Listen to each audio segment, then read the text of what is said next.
Hello, hello, hello, and welcome, all you beautiful people on the World Wide Web. This is the XP Podcast, episode 9 for Tuesday, May 3rd. I'm one of your hosts, Mike Z. Joining me, as always, is my co-host, my man in the chair, Mr. Birdman himself, Logan B. What's up? Hey, what's up, everybody? I guess to be honest, it's been a very interesting week. I haven't really, well, I guess we'll get into it more, but I didn't really play a lot of games this week. So yeah, let's get right into it. Did you do anything, outside? Did you have a life? Uh, it's actually been a really boring week, to be honest. Well, Not see, I was really going to a say ton that happened. that's my life. It's just boring at all times, so that's what I was trying to get at, so. As always, starting things off with a question. This time I decided to go with something a little different. Logan, what is your best / favorite animals in video games? Ooh, so like, are we talking like buddy character animal, It or can are be we? it can be playable character, it can be buddy character, it can be just a random occurrence you had with animals in video games. I have a couple that I wanted to talk about. So one of them's a playable character, one of them's a random occurrence, and then another one is a group of animals throughout a game series. Let's see. How about you go first, and then I'll go second. All right. Well, No. my number one animal in all of video games is Amaterasu, the main character from Okami.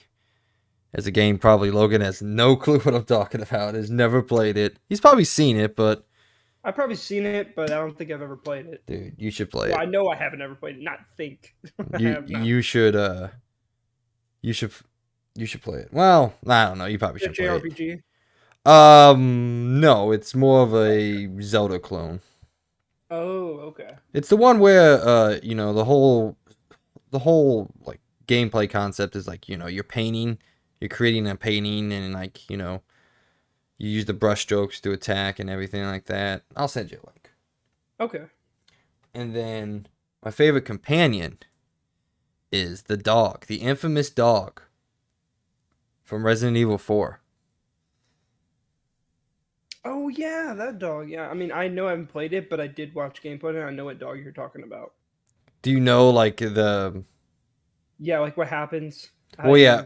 you. Well also I like, mean, I it guess it's not really a spoiler anymore because I mean it's been out for literally years. But 17. you let him out of the bear trap, and then he You, comes later to help you. yeah, but if you don't let him out of the bear trap, obviously he doesn't comes later and he makes that boss Yeah, fight significantly more difficult. I love that that's cool dog. though. A dog is a hero. Speaking of dogs, I watched a movie that we'll get into here in a little bit about kind of a dog that I want to talk about. Kind of. Yeah. Oh, is that the name of it? Or is it No, not it's really? no, the name of the movie is not kind of a dog. Oh, okay. Although Okay. I'm not gonna lie, that kind of sounds interesting. It seems like it could be good. I So don't give me know. one of your answers. Give me something. Mm, You that's such a hard answer because, like, okay, I mean, just let's start see. naming things off. You got the dog from Fallout 4. Yeah, he's not my favorite though. You Like, got okay, let's see. Roach. Come on, there's Roach from The Witcher.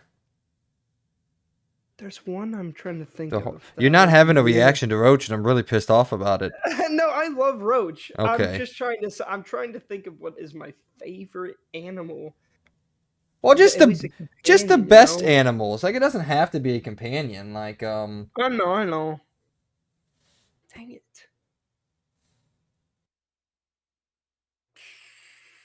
Why can't I think of the freaking names? Um. Well, I guess as a non-companion, and just like an animal that's in the world that I really like. Um, I'd probably say the fox from Ghost of Tsushima. oh god, yes. That was probably my favorite. Other than now, there's like monkeys now too, which is pretty cool, and the new DLC or whatever. Have But you the fox, have you which beat is that super yet? cool. No, I've been I too busy with Elden Ring. I Yeah. I installed it. When we went to play Legends, and I'm like, Hmm. when we're not playing Legends, I'm gonna play this DLC, and I never got around to doing it. Uh, it's the summer months, so I think I'll put that on my list. But I always make a list of like 10 things that I want to get to, and get to like 2 of them. That honestly, that's me So every annoying. week. What? So what else you got for me? I guess if I Animals. really had to put a companion, like there's a lot. I probably would have to be Roach. That's probably the most memorable one I can really think of off the top of my head. That I mean, you said it, but that's like I wasn't really trying to go for him, but like, I don't like. Yeah, the dog from Fallout 4 is great, but like, he's not that memorable. And I would say the same for Far Cry 5 and all that too. Like that dog, like yeah, I like Boomer, but like, he's not that memorable. I'll tell you I what's can't. not memorable is everything with Fallout 6. Wait, You no, mean sorry, sorry. yeah, Far Cry 6? Far Cry Yeah, I was 6. like, I know Yeah. you're talking about. Yeah, that game. Oh, that's tough. Man, I really wish I could. I could think of robots. See, if you would have said robots, I would have had a few in my head. But you said animals, and that's where things start to get a little Okay, confusing well, for me give because me I'm trying some to. robots. Well, I mean, obviously, like Cortana's not a the. robot. She's an No, I AI. was going to say Cortana. I was going to Okay. say the. What's his name? You really thought about this, didn't you? Yeah, the he's the orb guy from Halo. Oracle. I'm pretty sure is his name. Yeah, the Oracle or whatever. He's I probably my favorite I don't robot remember. character. So, wait, again, isn't he an AI though? No, he's a number. He like yeah, I'm pretty sure it is the Oracle. Yeah, it is. It is the Oracle. Haha, I got it. All right. Oh no, it's 343 Guilty Spark. That's the name of it. Um, yeah, no, he's a floating robot eye thing, and he actually is the same thing they use for like if you play like Like Forge Destiny? mode, you play as him. Oh, So yeah, he's I was gonna say the dude from Destiny. really. Yeah. Well, no, I just the way you were describing it made it sound like the thing from Oh yeah. Destiny. Well, I mean, I'm not gonna play Destiny. Kind of. Well, I mean, they are the developers of Halo, so Yeah. I wouldn't be surprised if they took a good portion. But yeah, yeah, I don't know. That's a hard one. Maybe I'll have to think more about it. Maybe I'll have it pop up during the podcast. But yeah, if I had to choose Roach, probably the most memorable. He's just awesome. And I know I never beat Witcher 3, but I played a good portion of it. And yeah, Roach is your companion through the whole thing. So Well, I you think gotta he's love him. memorable because he shows an extreme level of stupidity from time to time, but it's like it's Exactly. a lovable amount of stupidity. Like it was always an adventure when I would press that call button. Like, all right, where's this guy gonna be at next? He's gonna be stuck behind a fence. Is he gonna be on a mountain that he can't get down from? Like, I just love it though. is he Or gonna he be? you know he makes you jump off and then runs away. No, He's a very good boy nice. though. He's a good boy. I'm surprised you didn't say the horses from Red Dead. Well, yeah, I mean, okay, yeah, you're right. But well, yeah, I was thinking more named companion animals, but yeah, clearly like the horse, you do grow connection because if they die, they die. They're not coming back. Then we So got which I the do like about that. then you got the The mammoths permadeath. in Skyrim, the floating mammoths. Oh yeah, the floating mammoths. Oh, I would say if the giants were an animal. I know they're not an animal, but they're probably No, my favorite thing from Skyrim. I mean I love the dragons. giants. I guess is a dragon an animal or is a dragon just like Well, I guess it would be. I would think so. it's essentially just Oh, a I large forgot. As a lizard. robot, actually, Claptrap would probably be up there too. At least Claptrap, the yeah, original Claptrap. Claptrap's pretty good for it. I mean, I would say oh, what's Fallen Orders? BD1? No, it's not Oh yeah, BD1. yeah, yeah. Is it That's BD1? B. Oh, let me see real quick. It's something like that. Let's see. Oh wait. I know, like when you say it all together, it sounds like Buddy, which is why they did it. So,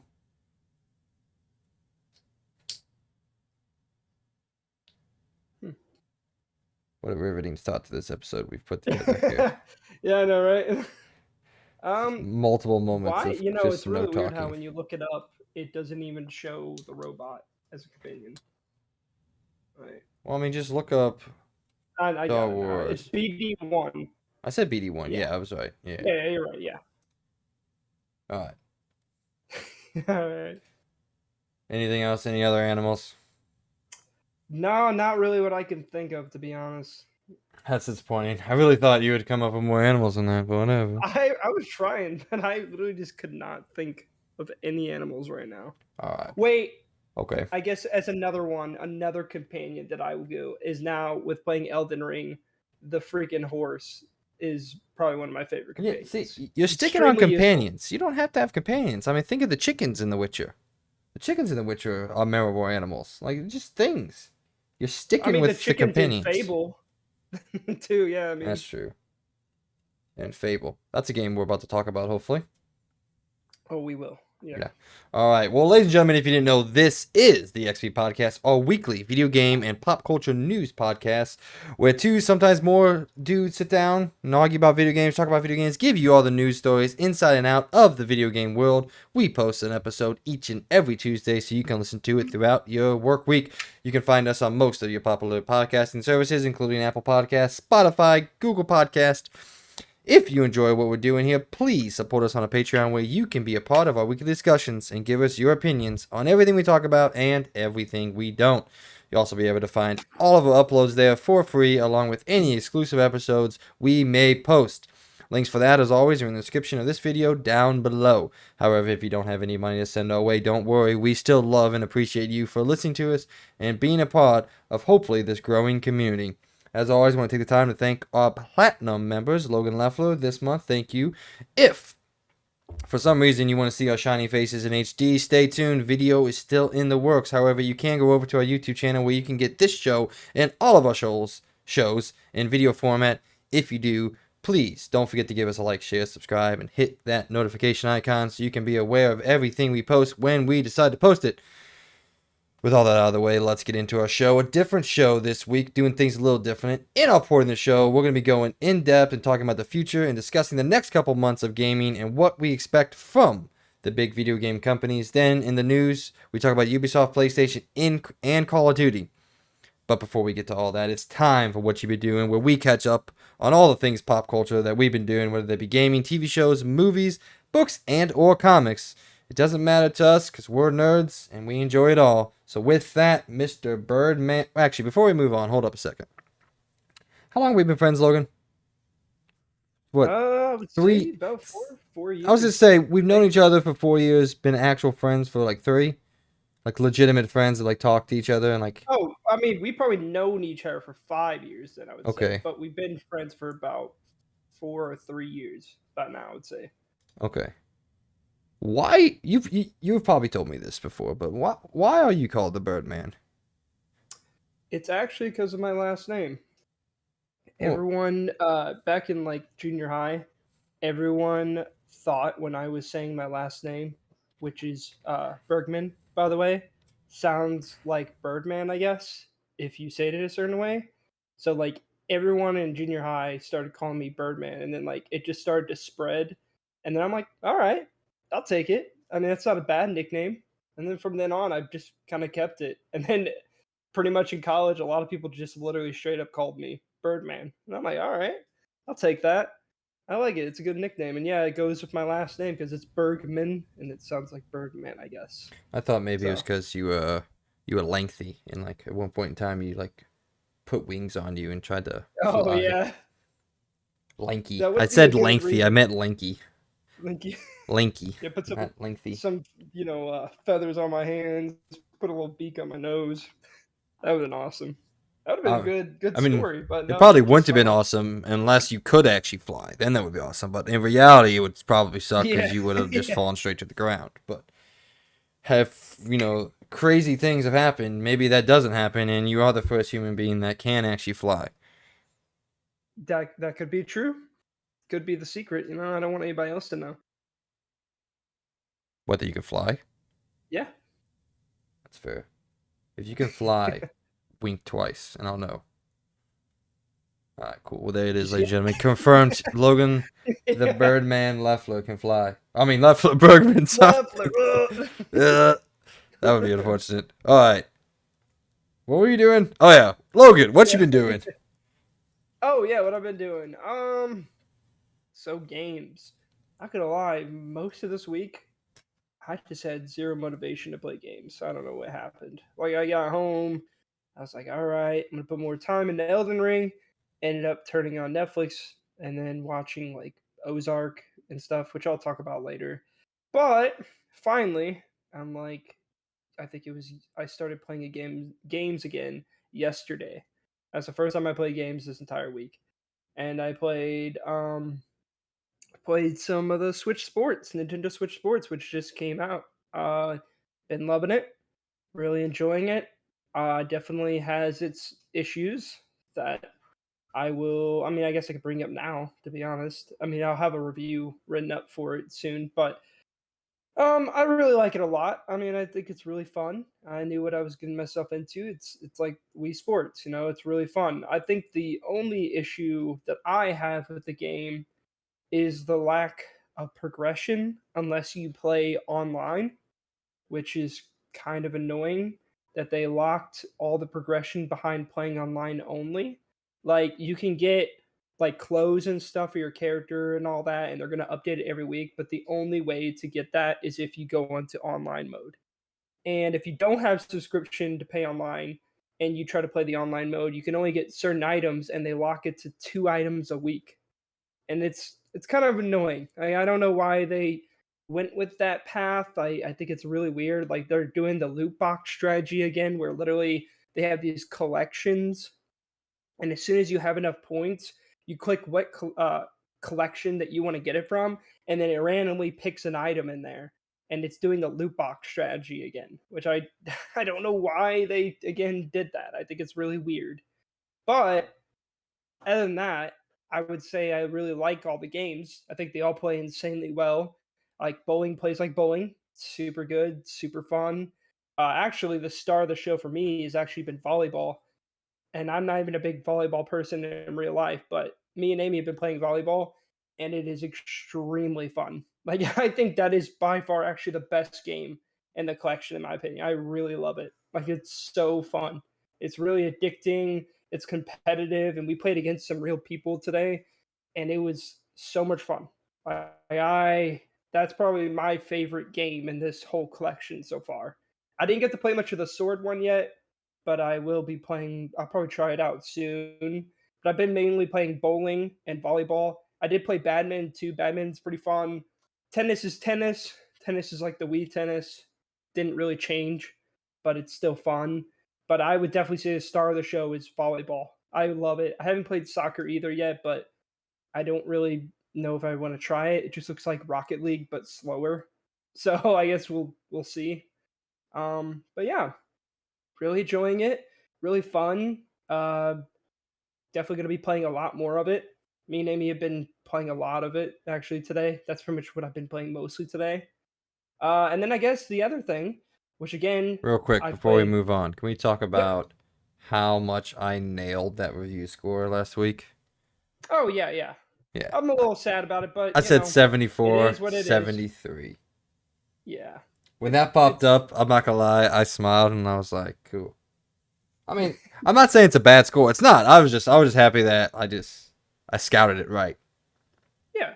I mean, it's yeah, it sucks to see it that low, but I kind of get why, I mean, and it makes sense because I've 73. been playing. Yeah, It's a good 73 is still good, Yeah, it's and it's a it's good fun. game. It's an average of a It, 7 out of 10, which is good. Like yeah, just not I think people sometimes get saddened when a game doesn't score as high as they think it should or they thought it was going to, but like when you look at games that are 75, 80, and like we're talking about great games. Not every game is going to come out and score 95 on Metacritic.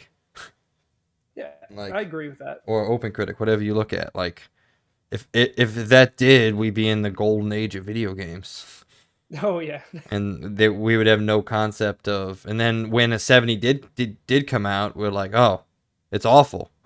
yeah, that It's must be an it absolutely trash yeah, game. it's not a 90. What a piece of garbage, you know. But luckily, that's not I that's think not. when I was younger, I would have thought 70 was bad, but not really. I mean, if you really put it together and you see 73 out of 100, that's not bad I at mean, all. shit. That's as good. as I've gotten older and as we personally developed our review score, like a 6 is still an above average game. A Yeah. 6 out of 10, it's like, yeah, it's a game that has a lot of problems, but if you like this style of game and you like this genre of game, you're gonna like this game. I've enjoyed fives before, Yeah. you know? Oh, I mean, of course, yeah, we've definitely had our few likes that are little, like, super low scored. Like, for example, you like Avengers. Didn't score, I don't know what the score was actually at the end. Didn't score great, obviously, but still, you really love it. I actually That's don't all think that matters. Avengers is that bad. Let me see. I don't think it scored, I think it scored maybe a 70. Oh, 68. Oh, well, still above average. And that means it's, and you enjoy it. That's really all that Yeah. matters. Because I I mean, I'm sure I like games that are probably even below 50, and I still like them. Oh my So god, yeah. I'm almost 100% sure that I've liked plenty of games that are crap. yeah, I mean, it's the same for movies too. I mean, come on, I watched Pastor, and that scored extremely well, surprisingly well, better than what I would ever expected it to. And hey, Spoiler it's alert, not a great movie, but people I like it. have not watched it yet, so You definitely should. I'm not It's so going bad, to. it's good. All right, well you were getting ready to say you played what?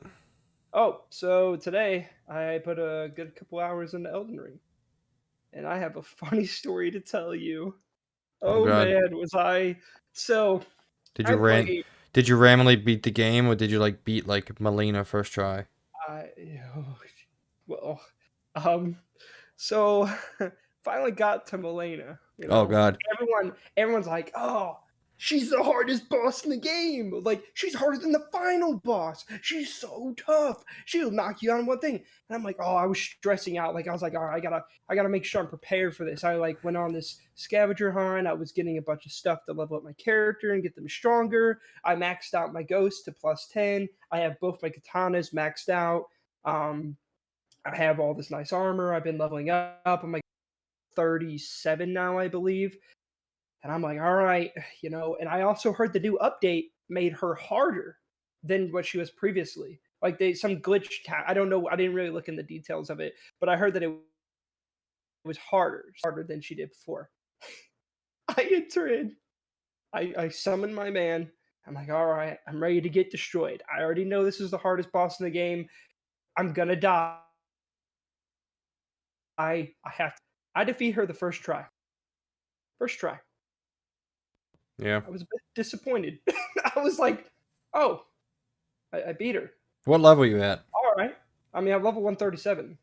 Oh yeah, that's lower than other people I've seen getting one shot it. Yeah, I went in there. I destroyed her.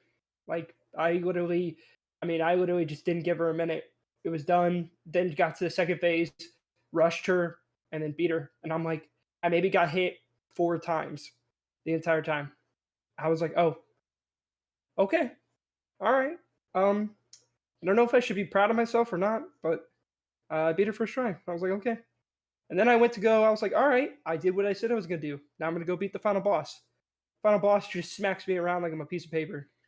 Like literally just, oh hey you, bam, smack, you're done. Your health's gone. I'm like, oh okay, that's great. I had my hopes up. I'm like, I beat Melina. So the final boss must not be that bad, right? Because clearly Melina is the hardest boss in the game. I go up to him, and yeah, he just boom, boom, smacks me, and I look up tips. People are like, "Oh, he's super easy. Like he's super easy to, you could dodge his abilities." I'm like, bullshit. Like this dude literally could teleport. He does a Dragon Ball Z teleport where he'll like teleport and then he'll pop up behind you, like you can see in the shows. He just goes smack, and then I just fly to the ground, and all my health is like almost all out. And I have been going around beating all these different bosses in the game because I beat like 3 story bosses since I last fought him, and I leveled up a crap ton since I seen him last, and he still smacks me around like I'm nothing. I'm like, what do I gotta do? Like I'm trying everything, and I get him to the second phase. I think the farthest I got him to was like maybe a third of his health was left in the second phase. But the second phase, in my opinion, is worse because it's just this stupid dragon thing that literally like you hit it a bunch of times and then it flies all the way across the arena and you don't get a horse or anything. So you have to run all the way across the arena while it keeps doing stuff to you. But then when you get close enough, you get one hit and then it just gets up and flies to the other side of the arena. I'm like, this is fun. This is a good boss fight. So yeah, that's been my experience with Elden Ring. I'm excited to beat it. I mean, And that reminds me of Bloodborne with Father Gasconage, or really, Gasconage, or however you say it. Yeah, I hate ev- those bosses in this game. Like it's so annoying. everyone told me how hard Father Gasconage is, and that's like the real like first brick wall you get into Bloodborne, beat him first try. And then I get brick walled by other things that people are like, this is easy. It's like, man, I know that's games are exactly. so weird like that. Like boss fights to me have never really been that difficult because I'm engaged and I'm ready to go, and it's all just most of it is pattern recognition and realizing what the enemy does, when it does it, how to beat it. That's all a boss fight is. That's the core concept of it, and you just got to figure out how to do that. It's a puzzle. That's what boss fights are. That's the way I look at them. But man, let me tell you what. Sometimes, especially in areas of Bloodborne, and I'm guessing it's the same with Elden Ring. There's just like basic enemies. I'm like, dude, I can't fucking beat these guys.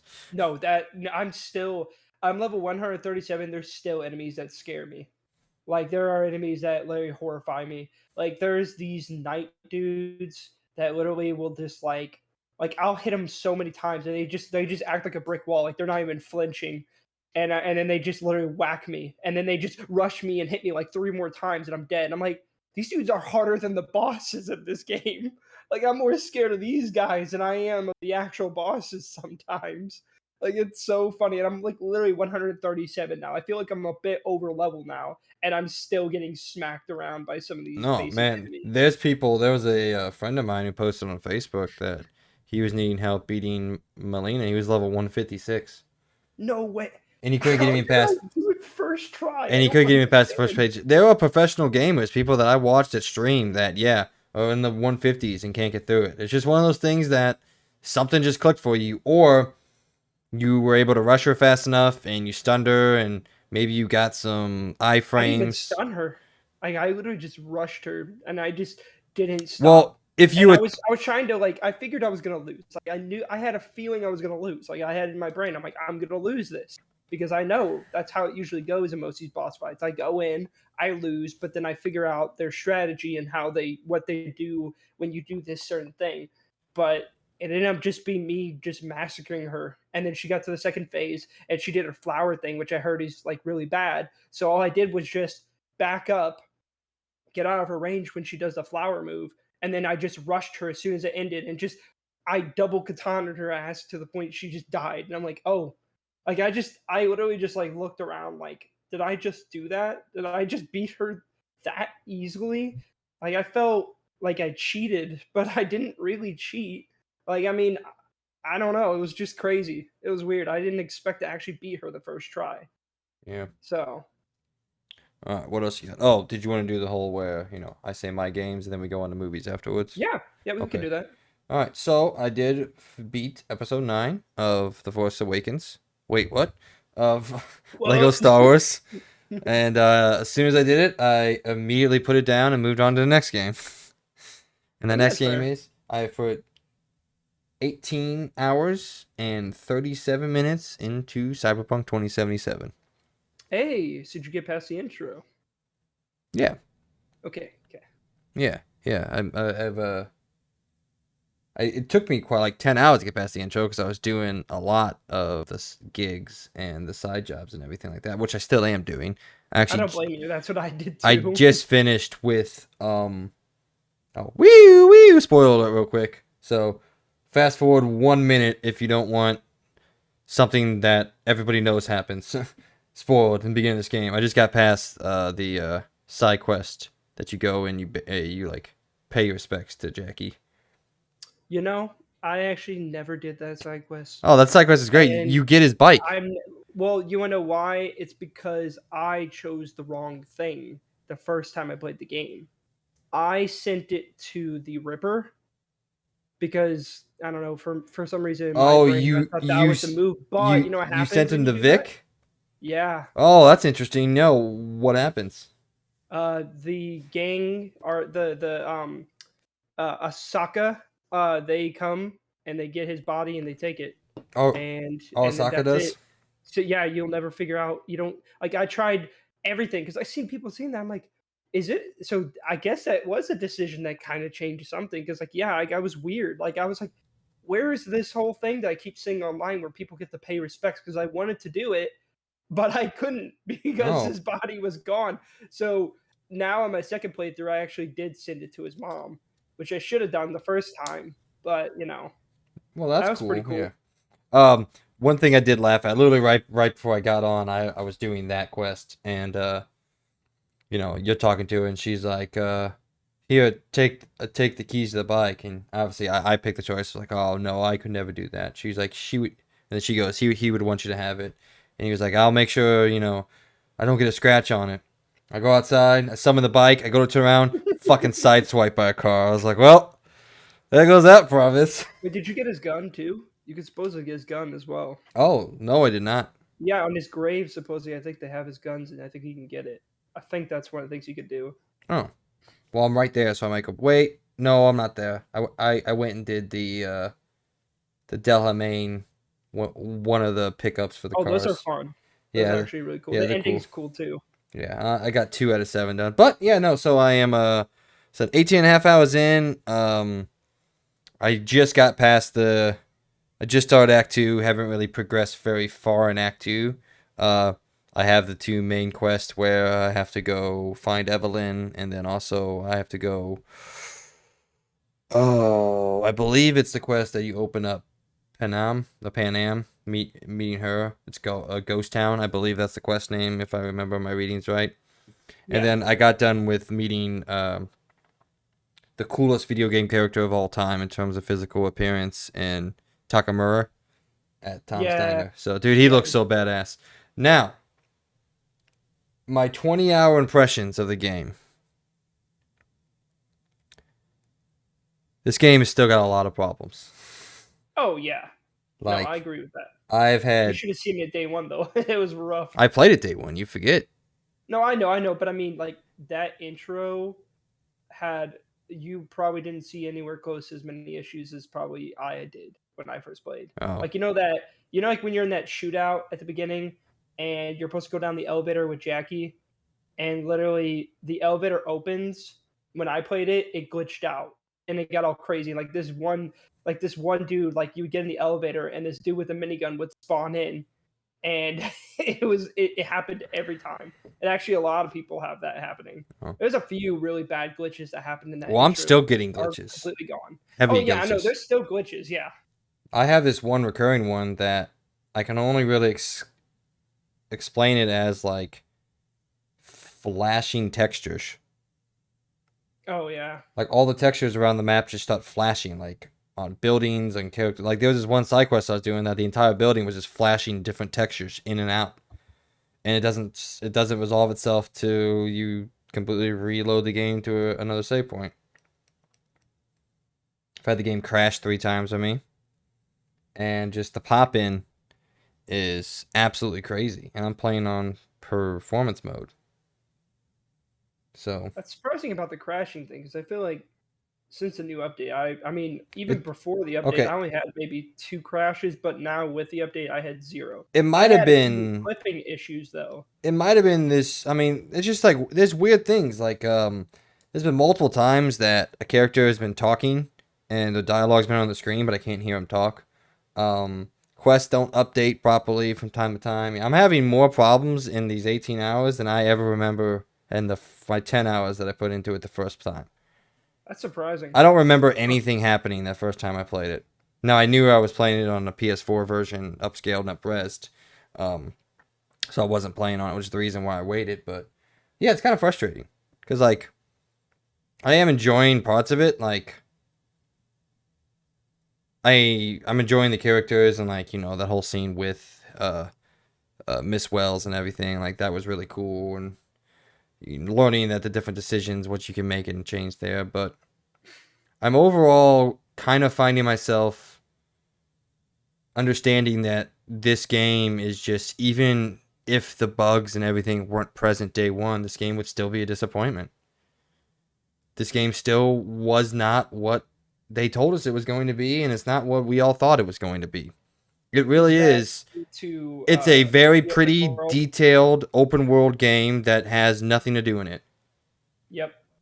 That I you agree. run Yeah, from. I was curious to hear what you had to say. Yeah, but Yeah, yeah, that's exactly yeah, it. Like it's so damn good looking, and then you realize you can't do anything in it. It's yeah. I mean, it's so detailed crappy. and like there's so many different levels and paths you can walk around. Like you can just get lost walking around the city, and like the only thing that you're going to find is maybe a shop or maybe a Yeah, Ripidoc, or you'll run into the NCPD things that pop up, and you can stop them. Like my street cred's already halfway done, and I'm yeah, 20 no, hours in. yeah, exactly. Yeah, Like my street cred's at like 24. I'm like, well, this isn't gonna last at your very long. rate, you probably got if you take it slow, you probably got another 20. But that's if you take things slow or if you don't do certain things. But I would say you probably got 20 more hours. Probably, I guarantee it. Oh, is Because that it? it took me 40 something hours, I think, to beat it the first time.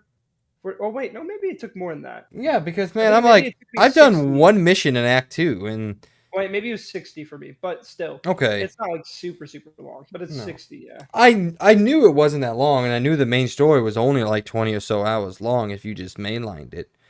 But yeah, I mean, that's where as I'm driving around and as I'm playing the game more, I'm like, man, I'm really just, going to a quest, doing it, pulling up my map, going to the next thing, you know? yeah. The honestly, it's really good when you play the stories and you play the side missions. Like I'm really enjoying. Like those are the parts that I enjoy. I get into the missions and the storytelling starts to kick in. It's like, okay, this is good. This is cool. But then as soon as it ends and I had to start going from point A to the next mission or etc. that I want to do, it does just make me sad because it's like it looks so good and there's so many cool things to look at, but there's just so many things you can't do in it. And it's so sad and weird that they didn't even like for example, like a simple strip club. Like how do you have those already built into the game but you can't actually even do anything in them? Like they literally have them. You literally can walk in them, but you can't do anything in them. I mean, Like it's so weird. you can sleep with the toys. Yeah, and there's only like two in the entire game Yeah, there's a male in and a each female. sex. Yeah. Well, I think there's two females and two males, Oh, okay. but Well, they're in two different sections. yeah, I just found the ones in Japantown. Yeah, yeah. And $100 then though. Let me tell you also what, that was a deal. That was the fastest $100 I've ever spent in this game. yeah, But no, it's like I find myself driving around and I'm playing this game and I just keep thinking, I'm like, these are the guys that made The Witcher. These are the guys that made not just The Witcher, they made Gwent, a game within The Witcher that has now become its own cultural significance. Sorry, its own like cultural standing within the greater world, like outside of The Witcher 3. Like there's been the Gwent game and we're getting more stuff and they've actually tailored different experiences. Like we had that Thronebreaker game, which is a game set in The Witcher that uses the Gwent system. I think. Maybe I'm off. But I'm not sure. what I'm saying is they've spun all this off and I'm driving around this town. I'm like, man, this is the same guys that made Novigrad. A town that I could literally just walk around in and experience different stories of different characters. And it just felt like, while it is the same thing, it was just I was going to a point and experiencing the stories that they had told me. It just felt different. Like The Well, I Witcher also 3 feel like felt like it was alive. This world feels. I mean, it feels eerily similar to the way I just a couple weeks ago we talked about GTA 5. It's like looking through it from modern perspective, it is a fairly bland open world. It's massive and it's detailed, but there's not a lot to do outside of mission markers and objectives. And well, as I get older, I'm like, when I've played so many open world games and it's one of my favorite genres to play. I'm like, I do need something else to pull me in, something else for me to get attached to. Whether that be lore quest or that just be, going out and finding cool things to do in the open world itself. Like, I pull myself back to Horizon. Like, I would just go hunt animals, or I would go hunt machines, or I would just go explore some relic ruins and find some detailed stories that are being told to me about the past. It's like this, like, yeah, you can find little snippets and little history buff things and little things to read, but so far I don't find myself really caring about anything. Honestly, how I feel about Cyberpunk, if you really think about it, it's literally they took the not the formula, but they took the basis of what they had in Witcher 3 and straight up shoved it into this game, but without the depth of the side quests when it comes to like hunting monsters and everything, and didn't really think about the fact that with a modern, not modern, but even future game, there needs to be more depth to it because like in Witcher 3 they can get away with a little less depth and like things to do other By the than way, the card game. by the way, Like like for example, like when they're in the town in Witcher, you're looking for side quests and can I stuff. interject real That quick? yeah. You keep saying death. It's depth. Nope. No, it's not. Okay. No, just kidding. The words you're looking Yeah. for is death. Then, yeah. Yeah. Sorry, it Well, made yeah, me depth. laugh. Sorry, go Depth. ahead.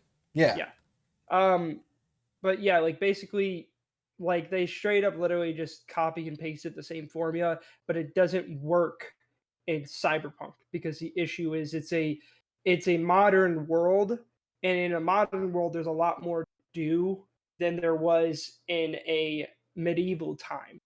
So like it honestly, I think that's what really hurts it because they think that these big cities are like the little villages from Witcher, where there's yeah, you can hear people talking and see little things, but you couldn't do much in them. I mean, you could you get side quests, you talk to people, you do quests in the city. That's pretty much the same thing you do in Cyberpunk.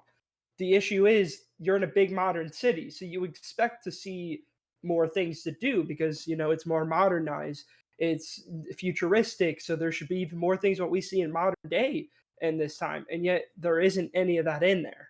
And I think that's even the bigger issue is that they literally just I honestly they almost should have just never even made a cyberpunk game because I don't think they were ready for it. I think they straight up went from making a medieval fantasy open world game, which I feel like is not easier, but it's a lot less things you have to really build into it other than side quests and quests. And then yeah, they added the Gwent game, which honestly is that's why that game is also very highly regarded because they even added even more things to do than just side quests and quests like most fantasy games are. And romantic interests and stuff. And then Cyberpunk just did the same thing in a sense, but with a little less, things to do. All right, well, it didn't have as much depth as Witcher 3 Yeah, does. So things just feel different walking around the world of The Witcher and experiencing it. Like, there's nothing in here that's gonna compare to the first time I arrived on Skellige. Or, yeah, I mean, going to the College of Oxenford after hearing about it for 2 games and getting. I guess that's not fair. You have 2 other games of lore to build up to it. But I mean, even if I didn't, even if I didn't have that, like just walking into Novigrad for the first time, nothing, nothing like I don't know, but like just there's nothing in this game that feels like that because it is what we were talking about when I was talking about how modern day open world games are actually one of my least interesting because there's just cities, man. And it's like we live in a time where we can go explore cities. For me, it's like I would much rather explore fantastical places. Like, yes, the world of Cyberpunk 2077 is all cyberpunk. It's the genre that it's in, so it is different, but it's still just, you hop in your car and you drive around a city. The street lights and there's other cars driving. By the way, let's talk about the other cars. There are very few people in this world still. yeah. I mean, there's still more than what you'd probably see on the last gen, but yeah, Probably, yeah, but we're not talking about last gen, are we? Anyway, I no, don't no, want to. I don't want to get too negative. I mean, I'm still enjoying the game as a whole. I keep telling me I keep driving around. I keep like trying to like find some places that that's memorable or anything like that, or find some kind of attachment. Because like when I was playing The Witcher, like after a while, I would not need to follow the map to get to anywhere in Novigrad. Like I knew where I was going in that town. And I could walk around. And like, okay, I need to go to this shop. I did not have to put a map marker to get to that shop. I just knew how to get to the shop that I wanted to get to. Um, and so far, granted, I mean I played The Witcher for 200 plus hours, so maybe I'm not there yet. But I'm searching for stuff like that to grab hold of me, and different things like that is what grabs me in open world games. So, but at the end of the day, I'm still enjoying it. Right now, I'm currently sitting in the sevens range.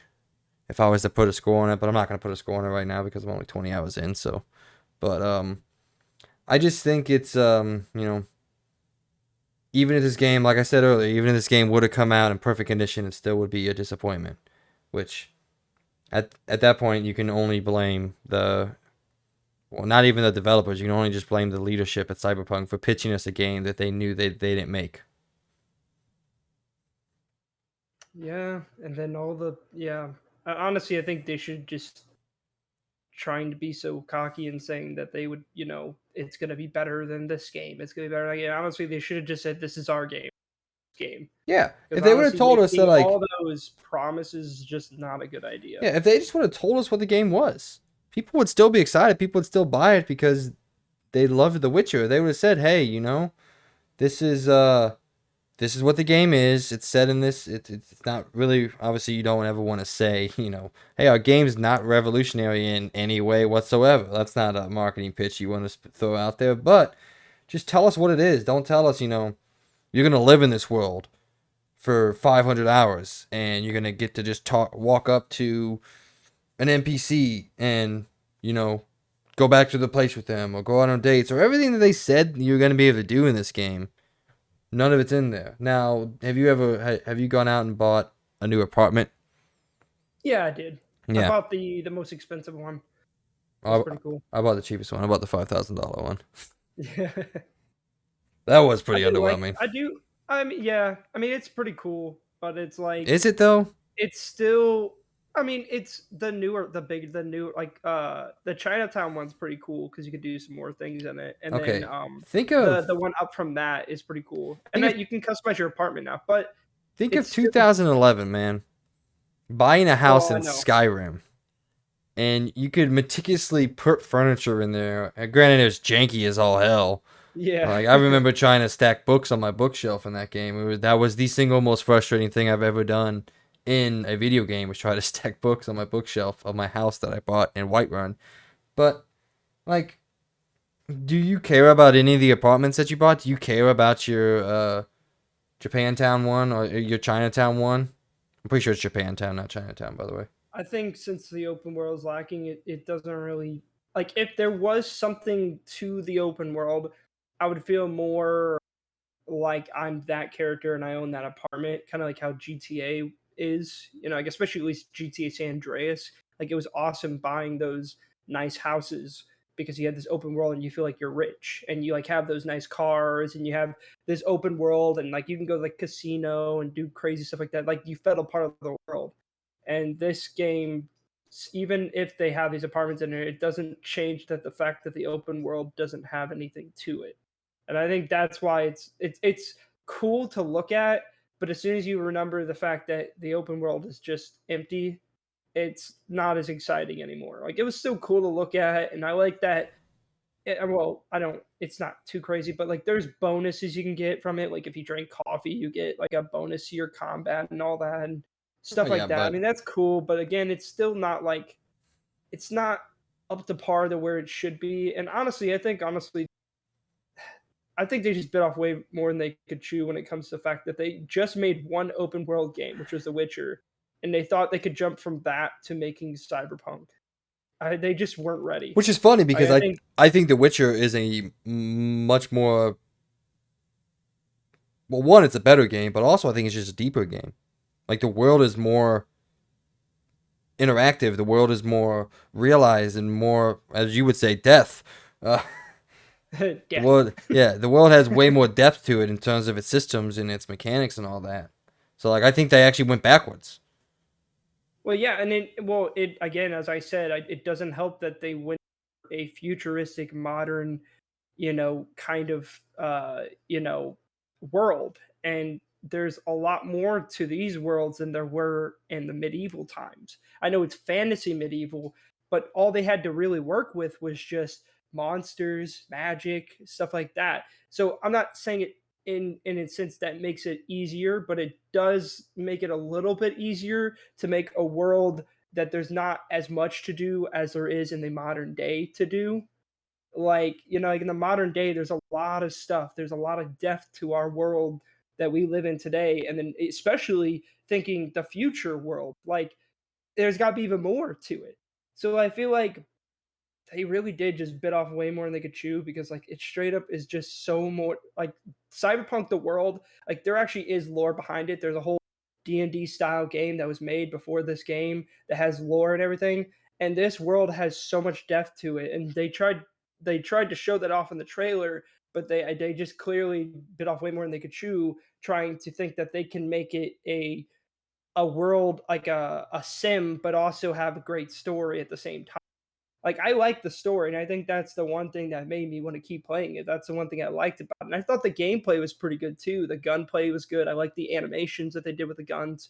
I think it's great, but they just You can't sprint and they reload. It's put very so much annoying. more time into those two things, and then they forgot about the fact that they made an open world, and they didn't do anything with that. Yeah, they pitched us on, like you said, a open world sim RPG, life sim RPG. Yeah. And I go back to the other day I sat down and I watched that 46-minute gameplay walkthrough, and then half of it's a lie. Yeah. Half of the things that they say just aren't in the game.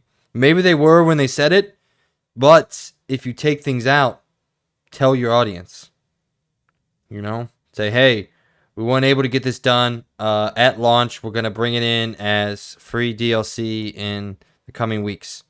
You know, we'll bring in more features that we want as we figure things out, or just delay the game for a year.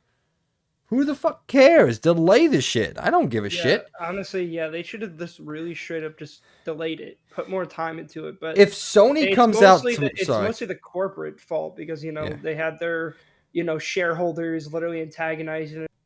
It needs to come out. It needs to come out. And then the people in the suits were like, well, they're gonna pull out if we don't do this. So they're like, we have to make it come out, and then it did. And it's both the suits' fault, because they need to. That's their job. They're supposed to focus on that. If they want to pull out, then they need to figure something out. Not come out with and not push the developers who put all their probably blood, sweat, and tears into the game, especially within the timeline they had to make this. They shouldn't have pushed them and done, come out with it, and it put a bad image on the whole company. I mean, they went from making one of the best RPG games of all time to making the most broken mess of an open world game of all time. So yeah. it All right. sucks, I, w- but I want to move that's on because we are gonna do the oh yeah. the different perspective reviews that we talked about a while back, where me for the first time, you for the second time, playing both, and then if we can get my friend in, he played it somehow on uh, PS4 Slim. Yeah. Props to that man for putting in the time, work, and effort that I was nowhere near willing to do. So, but I still want to save most of our thoughts to them. So, go on, give me one thing that you watched, and then I'll give you one thing I've watched. um I watched Ozark. I got through the first season. I thought you were already And watching Ozark. no, I am, but I just finished the first season Did you this start week. watching that like last year? Yeah, I did, but Okay. no, not last year. It was a couple of weeks ago Oh, I started, but I've been taking breaks playing games, and then fair. this week was just a very, I don't know what kind of week it was. I just did not have the motivation to play games. So, But did you what about like you? it? Did you Oh like? yeah, oh yeah. You didn't Sorry, say I had to it. lie. Did you like it? Did you I didn't enjoy even it? really. I forgot the fact that I need to tell my thoughts on it. Um, it's really good. It's definitely very depressing, but That's good. My favorite kind I of TV really shows. like it because it's a very deep story, and honestly, like towards the end, it started to make me be like, well, what's gonna go down? Like like stuff is really getting crazy right now, and then where it ends, it's even more crazy, and they're honestly just building up even more and more craziness because it's like I know you didn't. I don't know if you watched Breaking Bad. I don't know if you said you didn't like it or something like that, but I have tried to watch Breaking Bad 3 times. it's a lot like that in a Can't do it. sense because the issue it's kind of like the whole thing where he makes good moves and then after that like something bad has to happen. So like as soon as something's going good for him, stuff starts to go really bad for him. And then things start to go really good and then it starts to go really bad again. And but it's really interesting because it's kind of weird and especially to hear Missouri a lot and also like them talk about the Cardinals and I mean the whole thing takes place in the Lake of the Ozarks. So it's just really weird seeing a mainline show about Missouri in the first place. I think that's really weird, but it also kind of cool to finally see something that's really deep into the whole Missouri thing. And Chicago too. They talk about a lot about Chicago. But yeah, first season's really good. Can't wait. I mean, there's like 4 more seasons. And it's a pretty long show because every episode's like an hour long. So it's good though.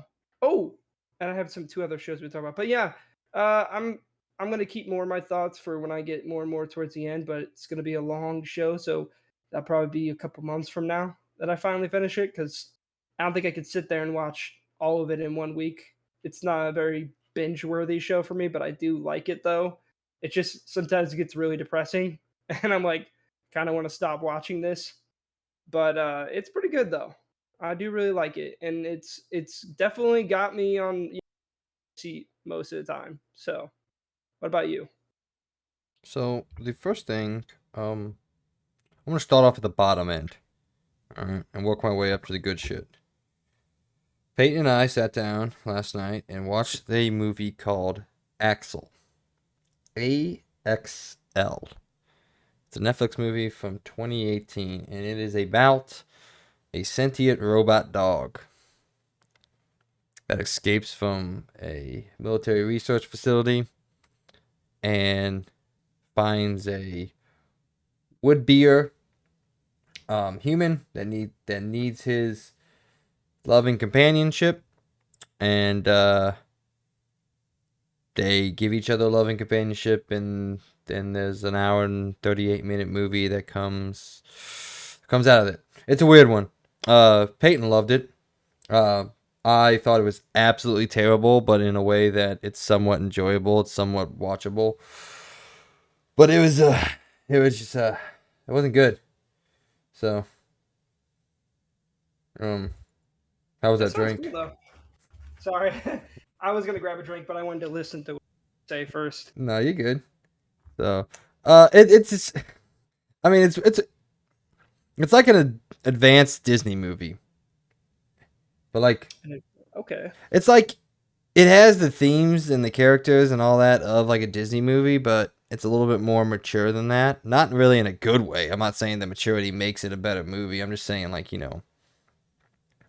there's a there's like I don't know. I don't know how else to put that except it's more mature. I don't know. If you want to watch a dumb hour and 38-minute movie that honestly has a very attractive female and Becky G, then go right ahead. Yeah. Okay, so it is live action. I didn't know if it, when you were comparing it to Disney, if it was Um animated no, I movie meant or. like the Disney Channel movies of old. Oh, That's okay. what I meant. Not like sorry, that was yeah, no, totally it's not Encanto level. It's Yeah, no, it's like Disney Channel movie. Mature Disney Channel movie. If that makes it more understandable. yeah. No, I know what you mean now. Okay. I definitely understand that those movies. So it's very cheesy. Then I'm guessing. Oh yeah, it's super Yeah. cheesy, and it has a villain that is so blatantly a villain. Like the first scene that he walks in to the screen, I just laughed because he never blinked once, and he just like had these like really big bug eyes that was like walking straight towards the camera. I was like, I wonder what the director told him to do there. Like, hey, walk towards the camera, don't blink, and make your eyes as big as possible. All right, go. That's awesome. I was like, well, this guy, and then there's the patented guy who's jealous of the main character because the girl likes the main character and not him. So his solution to that is to be a total dickhead about everything, which always gets the girl. So, and well, to be fair, he does some really effed up things actually. So that's why I was saying it's like an adult Disney Channel movie, but it's still rated Huh. PG. So nothing like crazy happens. But anyway, I would say honestly, my honest review is like a 2 out of 10 at the high end. Peyton loved it though, so that is what it is. Oh, dang. That's super low. Did I say 2 out of 10? uh, I meant 2 out of 5, sorry. oh, I was like, oof. Yeah, it is. It's a below average movie. It's not an average movie. Anyway, Well, what's actually, I was next? gonna say, Sorry. have you ever watched the Mitchells versus the Machines? No, I have no clue what that is. Oh, uh, it's like it like reminds me a lot of the Pixar movies, but it's a Netflix original movie, Oh my god, it's and got Danny I McBride in it. highly recommend it. It's an amazing movie, Oh, like but so good. it's got Maya Rudolph in it. I fucking hate Maya Rudolph so But dude, it's much. so good. Like I watched it was a long time ago. This wasn't something I watched this week, but I was just bringing it up because you were talking about Disney, and it was even before we even started this podcast that I watched this. It was a while ago, but Oh, it is awesome. it's Like it's also really got good, really funny, and it's definitely heavily Pixar like, and it's great. hey, it's got Conan O'Brien and John Legend in it. Bro, this movie's got Blake Griffin in it. Get out of here. I did not know Blake Griffin acted in a movie ever. If you don't know who Blake Griffin is, he's a center. Technically, he's a power forward for the Los Angeles Clippers. Does he still play for the Clippers? Oh, No, he plays for the Nets now. Yeah, that's funny. So, well, yeah, what watch that for next? sure. Give me something else. Um, so what else did I watch? I think I was. Oh yeah. I watched more Halo. I think there was just one episode that came Did out. you Oh, I think there was a second one that came out this week. did you I finish don't that think fifth I. one? Yeah, there was a sixth one Oh that came out this man, week. fifth one. The most Halo of all the episodes, in my opinion. It was actually really good. I actually really, really liked that episode a lot. It was exactly what I've been wanting to see for literally 4 episodes. It was definitely the most action packed, and it was just all like hardcore Halo vibes. Like I was like, man, this is awesome. Like it was just so good. Like I don't want to ruin it. I do want you to watch it too. Which if you ever get the chance, watch it. I mean, go on your Game Pass. There's a 30-day free trial you could sign up for, and just cancel it as soon as you finish it. My dad's got Um, Paramount, so I can just get it from him. oh, well, there you go. Yeah, definitely watch it because I'm curious to hear what you say. But I will. I'm gonna watch. definitely, episode Also, 5 is probably the most Halo of all the episodes. It's also, so good. I'm gonna watch Moon Knight this week because the season finale comes out. Oh yeah, So, I'll watch it too. so I are we haven't gonna be? watched it yet. Are we gonna talk about that Sunday? Also, Peyton and I bought tickets for Doctor Strange Friday. Yeah, I think we might be going to see it too. Hopefully, Cool. I don't So, know. Amy brought it up the other day, but I don't know. She didn't really talk to me about it. She was talking to someone on the phone about it, and then she just never told me anything about it. So I don't know. yeah, I want to go see it really bad. I'm really excited. because Friday is our anniversary, so we got our Ooh, anniversary on May the 6th. May the 6th. So perfect timing. yeah. So, all right. You guys look forward to that next week. We'll be talking about Moon Knight and our impressions of Doctor Strange. Yeah, I hope I Mm, get to see it. If I don't, I'll be really sad if I can't see it. But I'll let you know. next. Oh, real quick. So I want to say, so did that episode 5 change your overall opinions, or was it just, a good episode and that's it? I don't know if it's gonna change my whole opinion of the show, Okay. but I hope it only goes up from here. I hope they keep it on that same level because I feel like the first 4 episodes are just really slow and not really what I was wanting from a Halo show. There's still the annoying Rose character. That her name isn't Rose, but I don't even care what her name is. I just don't like her. She's just dumb, and she has no reason to be in this show. Like she's not important at all. She doesn't connect to the story. She isn't bringing anything to the story. She's just there to be annoying and be all PC like and be like, oh, it's all about peace, but also I kind of want to kill this guy because I don't like him and he doesn't like my dad. So I mean, this has nothing to do with aliens, etc. But I really hate this guy, so I want to kill him. And let's keep focusing on me because I have such an interesting story to tell. No, no, I don't care. I want to see Master Chief, and I want to see some Covenant getting killed by Master Chief. That's what I want to see. That's Halo.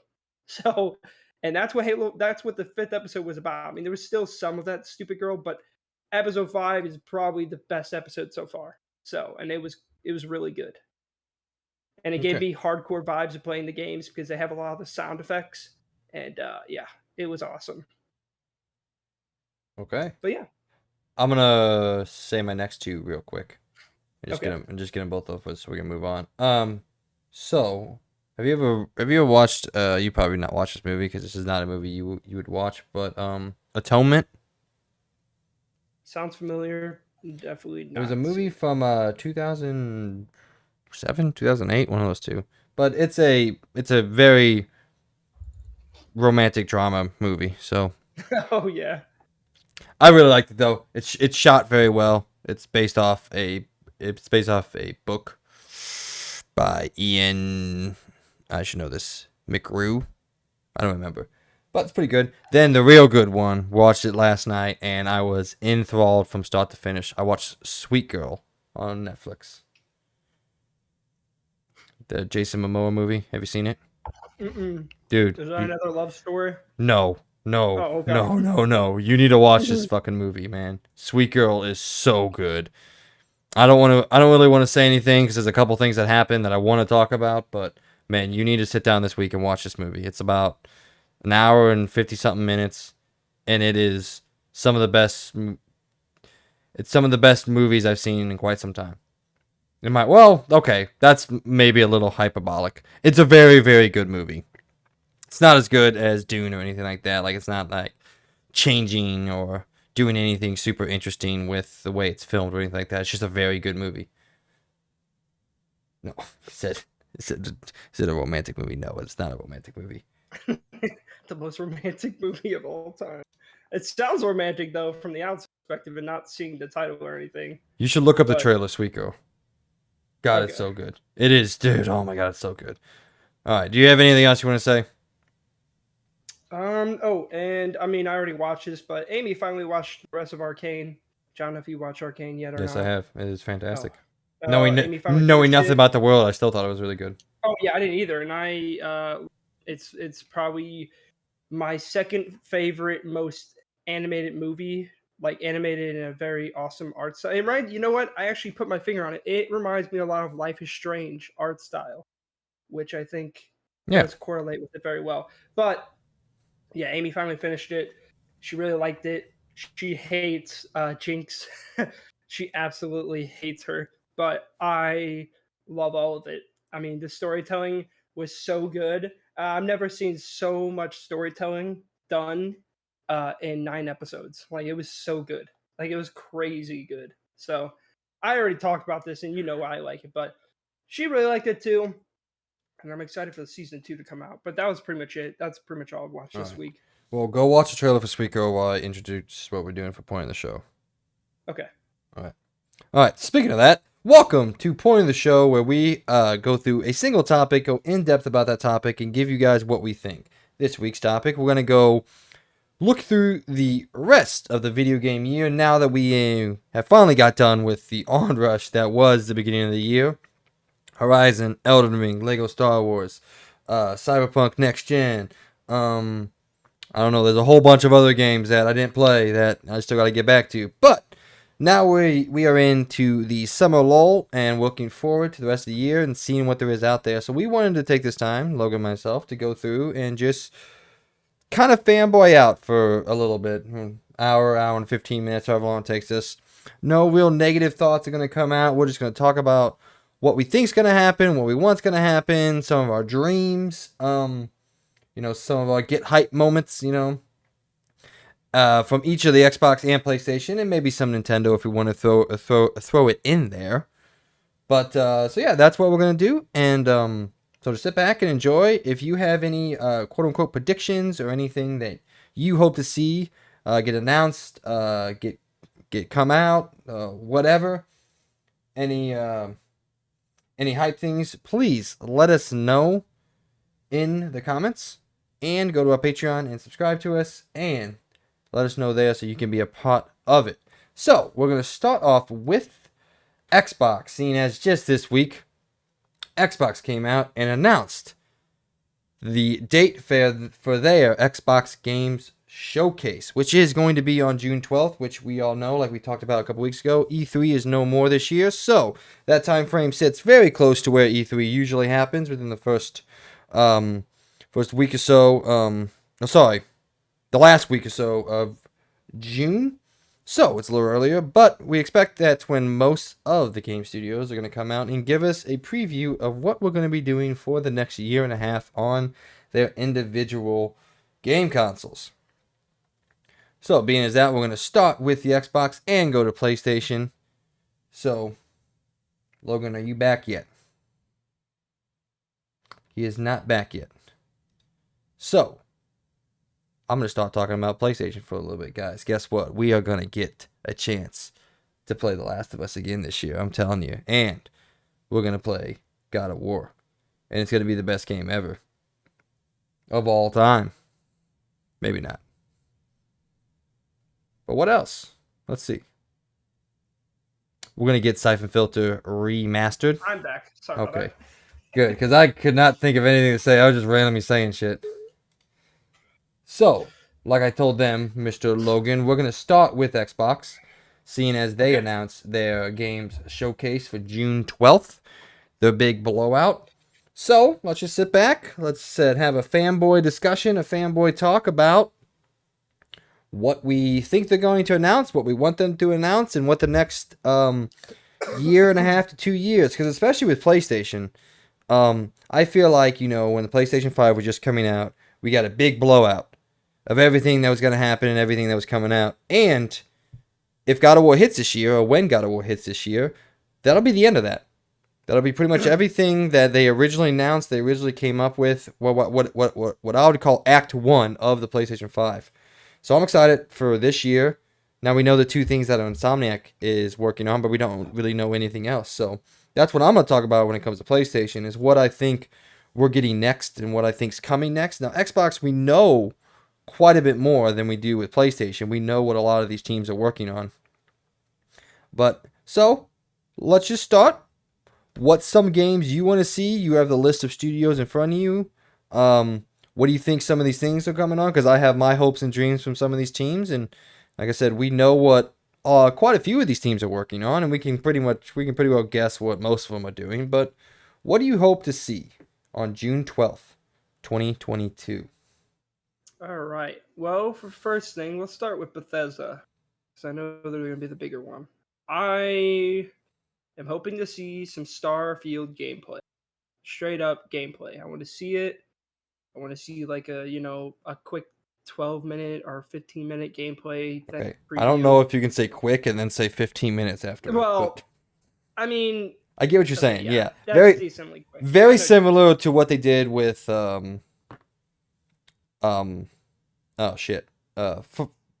4, where they came out, where Todd walked out on stage and was like, "Hey, here is 20 to 30 minutes of this game." I hope he says the quote, "It just works." Oh my god, I hope he doesn't, because he got 8 of it. I really want to say Oh my god. Oh, okay. But yeah, video games, it just works. You put it into the console and it turns on. Wait. 10 times the detail, or whatever it was, or it was 4 times. It was 10 or 4 times the detail, or something like that. That was I love Todd Howard. It cracks me up. But I think that's I think that's a given. I think we definitely see Starfield. We have to see Starfield at this point. No, we will. I guarantee that is probably going to be the big thing for Bethesda. They might also show that Red Dawn game. Redfall. Arcane better show Redfall, because it's supposed to come out in the summer, and if they don't show this game until June, fucking August at the best? Yeah. Thinking for release date. So, but I'm excited about Redfall. I think it looks really cool. It's I want Arcane's. it to be good. Anyways, I put my counterpick for you. I want it to be good, but It I looks have a like feeling it's not. it looks like an Arcane version of Left 4 Dead, and Yeah, Arcane gameplay. Um, I really enjoy Arcane gameplay. I don't enjoy their games as much, like the world design and the stories and all everything else, but like the gameplay and the shooting and the way they do like the powers, I guess, or the magic systems are really good. I really enjoy those. But it's everything else around it that I don't like too much. So I'm kind of hoping with like the limited scope of a four-player co-op, like a little adventure game, maybe that's a little bit more narrowed, and I can find some more enjoyment out of that. But yeah, no. So I'm definitely hoping to see whatever Arcane has for us for Redfall. But like you said, I just want to see what Starfield is. Like, what is it? Is it just Skyrim Fallout in space, or is it something entirely different? Or not different, just better in every single measurable margin. Like I hope it is. yeah. They need the Starfield to be good, in my opinion, Well, because yeah, like of course it's. they I do. mean, I like Xbox Fallout needs 4. it to be I do. know a lot of people don't like Fallout 4. I actually really like it, but Fallout 76 was just a dumpster dive, like, or it was just a Hey, dumpster fire. I said It was no just not. negativity. This is fanboys. Sorry, This is sorry. fanboy talk. Fallout Fanboy 76 talk. did suck Sorry. though. Fallout 76 is the greatest game of all time. Have No, you no don't have to problem lie. I'm whatsoever. just saying. I know. No, I'm Fallout 76 joking. is I'm straight joking. garbage.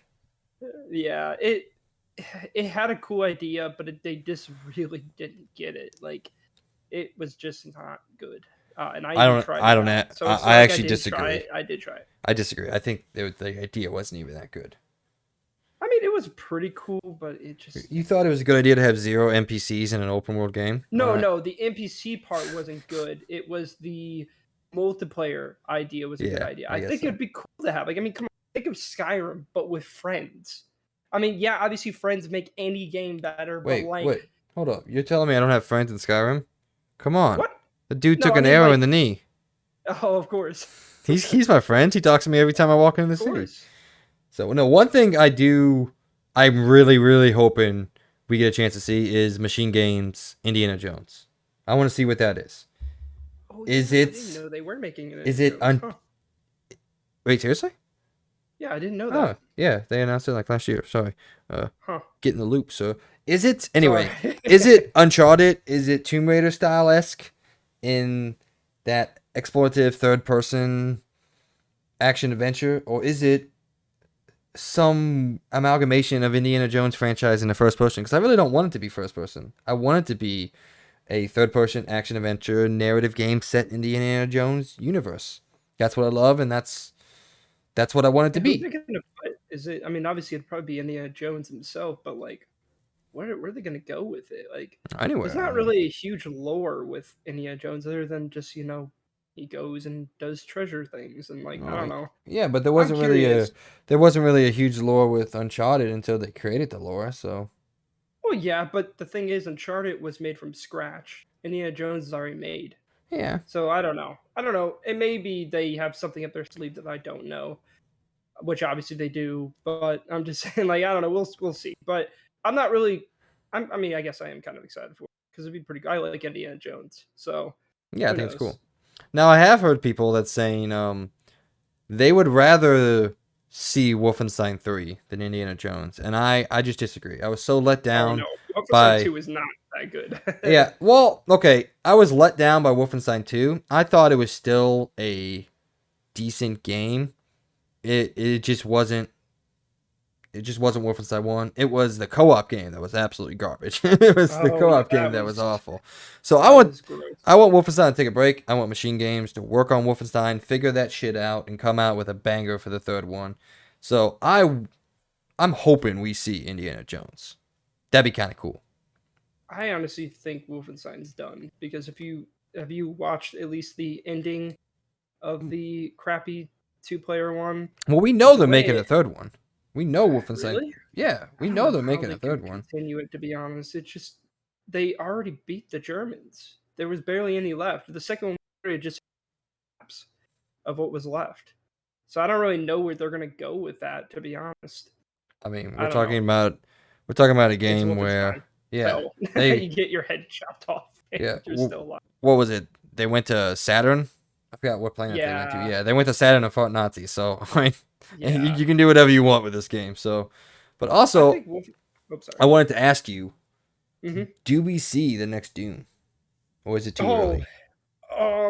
I don't think it's coming out anytime soon. I Well, no, think no, no, we'll. no. I'm not saying like it's coming out in 2023 or whatever. I'm saying, do we see it?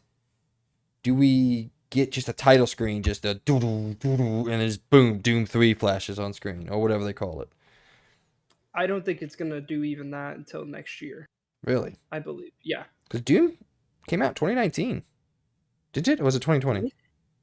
Oh, yeah, I can't remember now. I was about to say I thought it came out in 2020 because Okay. well, the new first one, 2016, Yeah, Doom and then I 2016. thought they came out in 2020. I thought they came out with Oh, Doom okay. Eternal. I Okay. think. So yeah, I don't maybe want to say that by heart. maybe we see it next year, come out 2024. But I still think, maybe they just flash screen it. I mean, because Maybe. this is Xbox's first big showing with Bethesda in tow, and then of course also they have Activision that's not final yet, but it'll be final next year. But this is their first big thing, so I think Xbox says, hey, if you're working on a game, let the audience know. That's fair. Yeah, because I mean, you think Xbox has been announcing games very early on. They're doing what the PlayStation what PlayStation used to do back in 2017 and 2018, was just announce that these games are coming out and then show them for 3 or so years. You think how long we heard about Horizon before that came out? How many times we saw Death Stranding, or I mean, in more recent terms, how many times we saw Deathloop? Like, Yeah, but that was a lot. so Sony has been a lot more reserved now, and we're obviously, in my mind, a little too reserved. I'd like to know a little bit more about what's going on over there, but so, and then I think Xbox is now where they're just like, hey, let's walk up on stage and let's show everybody what all this money we spent on these studios, what they are doing. So anything else you want to see from ZeniMax?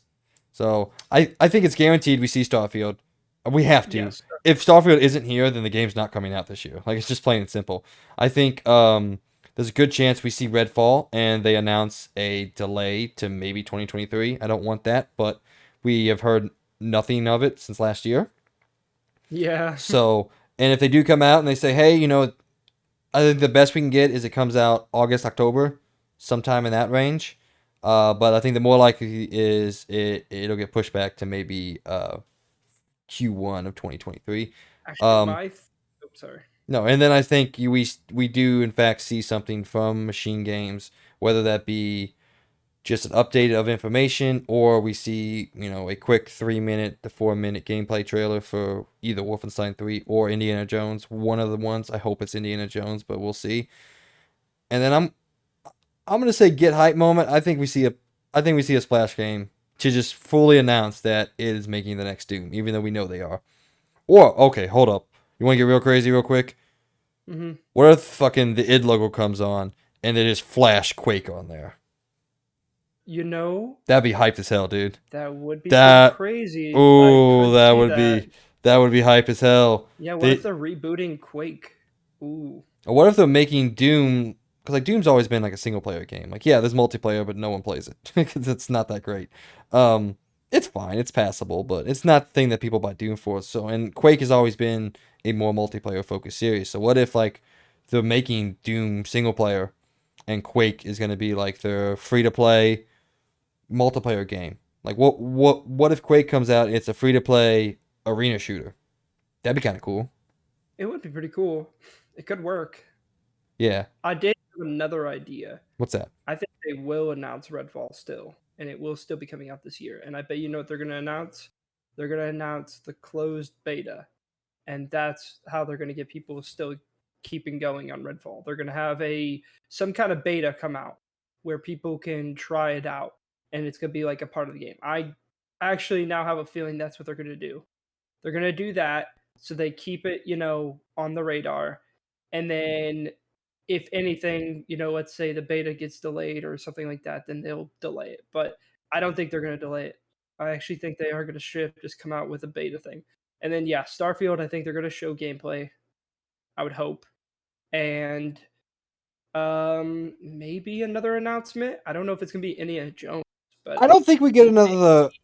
I don't maybe think we get an something. announcement, but I do think Arcane maybe comes out and lets us know the release date for Deathloop on Xbox. It's probably going to be a year or Oh yeah, so. that too. Yeah, Yeah, it has yeah. been a year. So we'll So. probably get a trailer for Deathloop, and then maybe off that they'll give us some more information about Redfall. But the only other I don't see where an announcement would come from them, other than maybe it making a Quake game or something like that. Because said we know Machine Games is making Indiana Jones and Wolfenstein. We know what Arcane's working on. We know what Bethesda Game Studios is working on. We have a theory of what id's working on. I mean, it's pretty limited what id works on. Tango just put out a game 2 weeks ago or a month ago, so I don't think we see them anytime soon. And ZeniMax Online is making Elder Scrolls, like Elder Scrolls Online.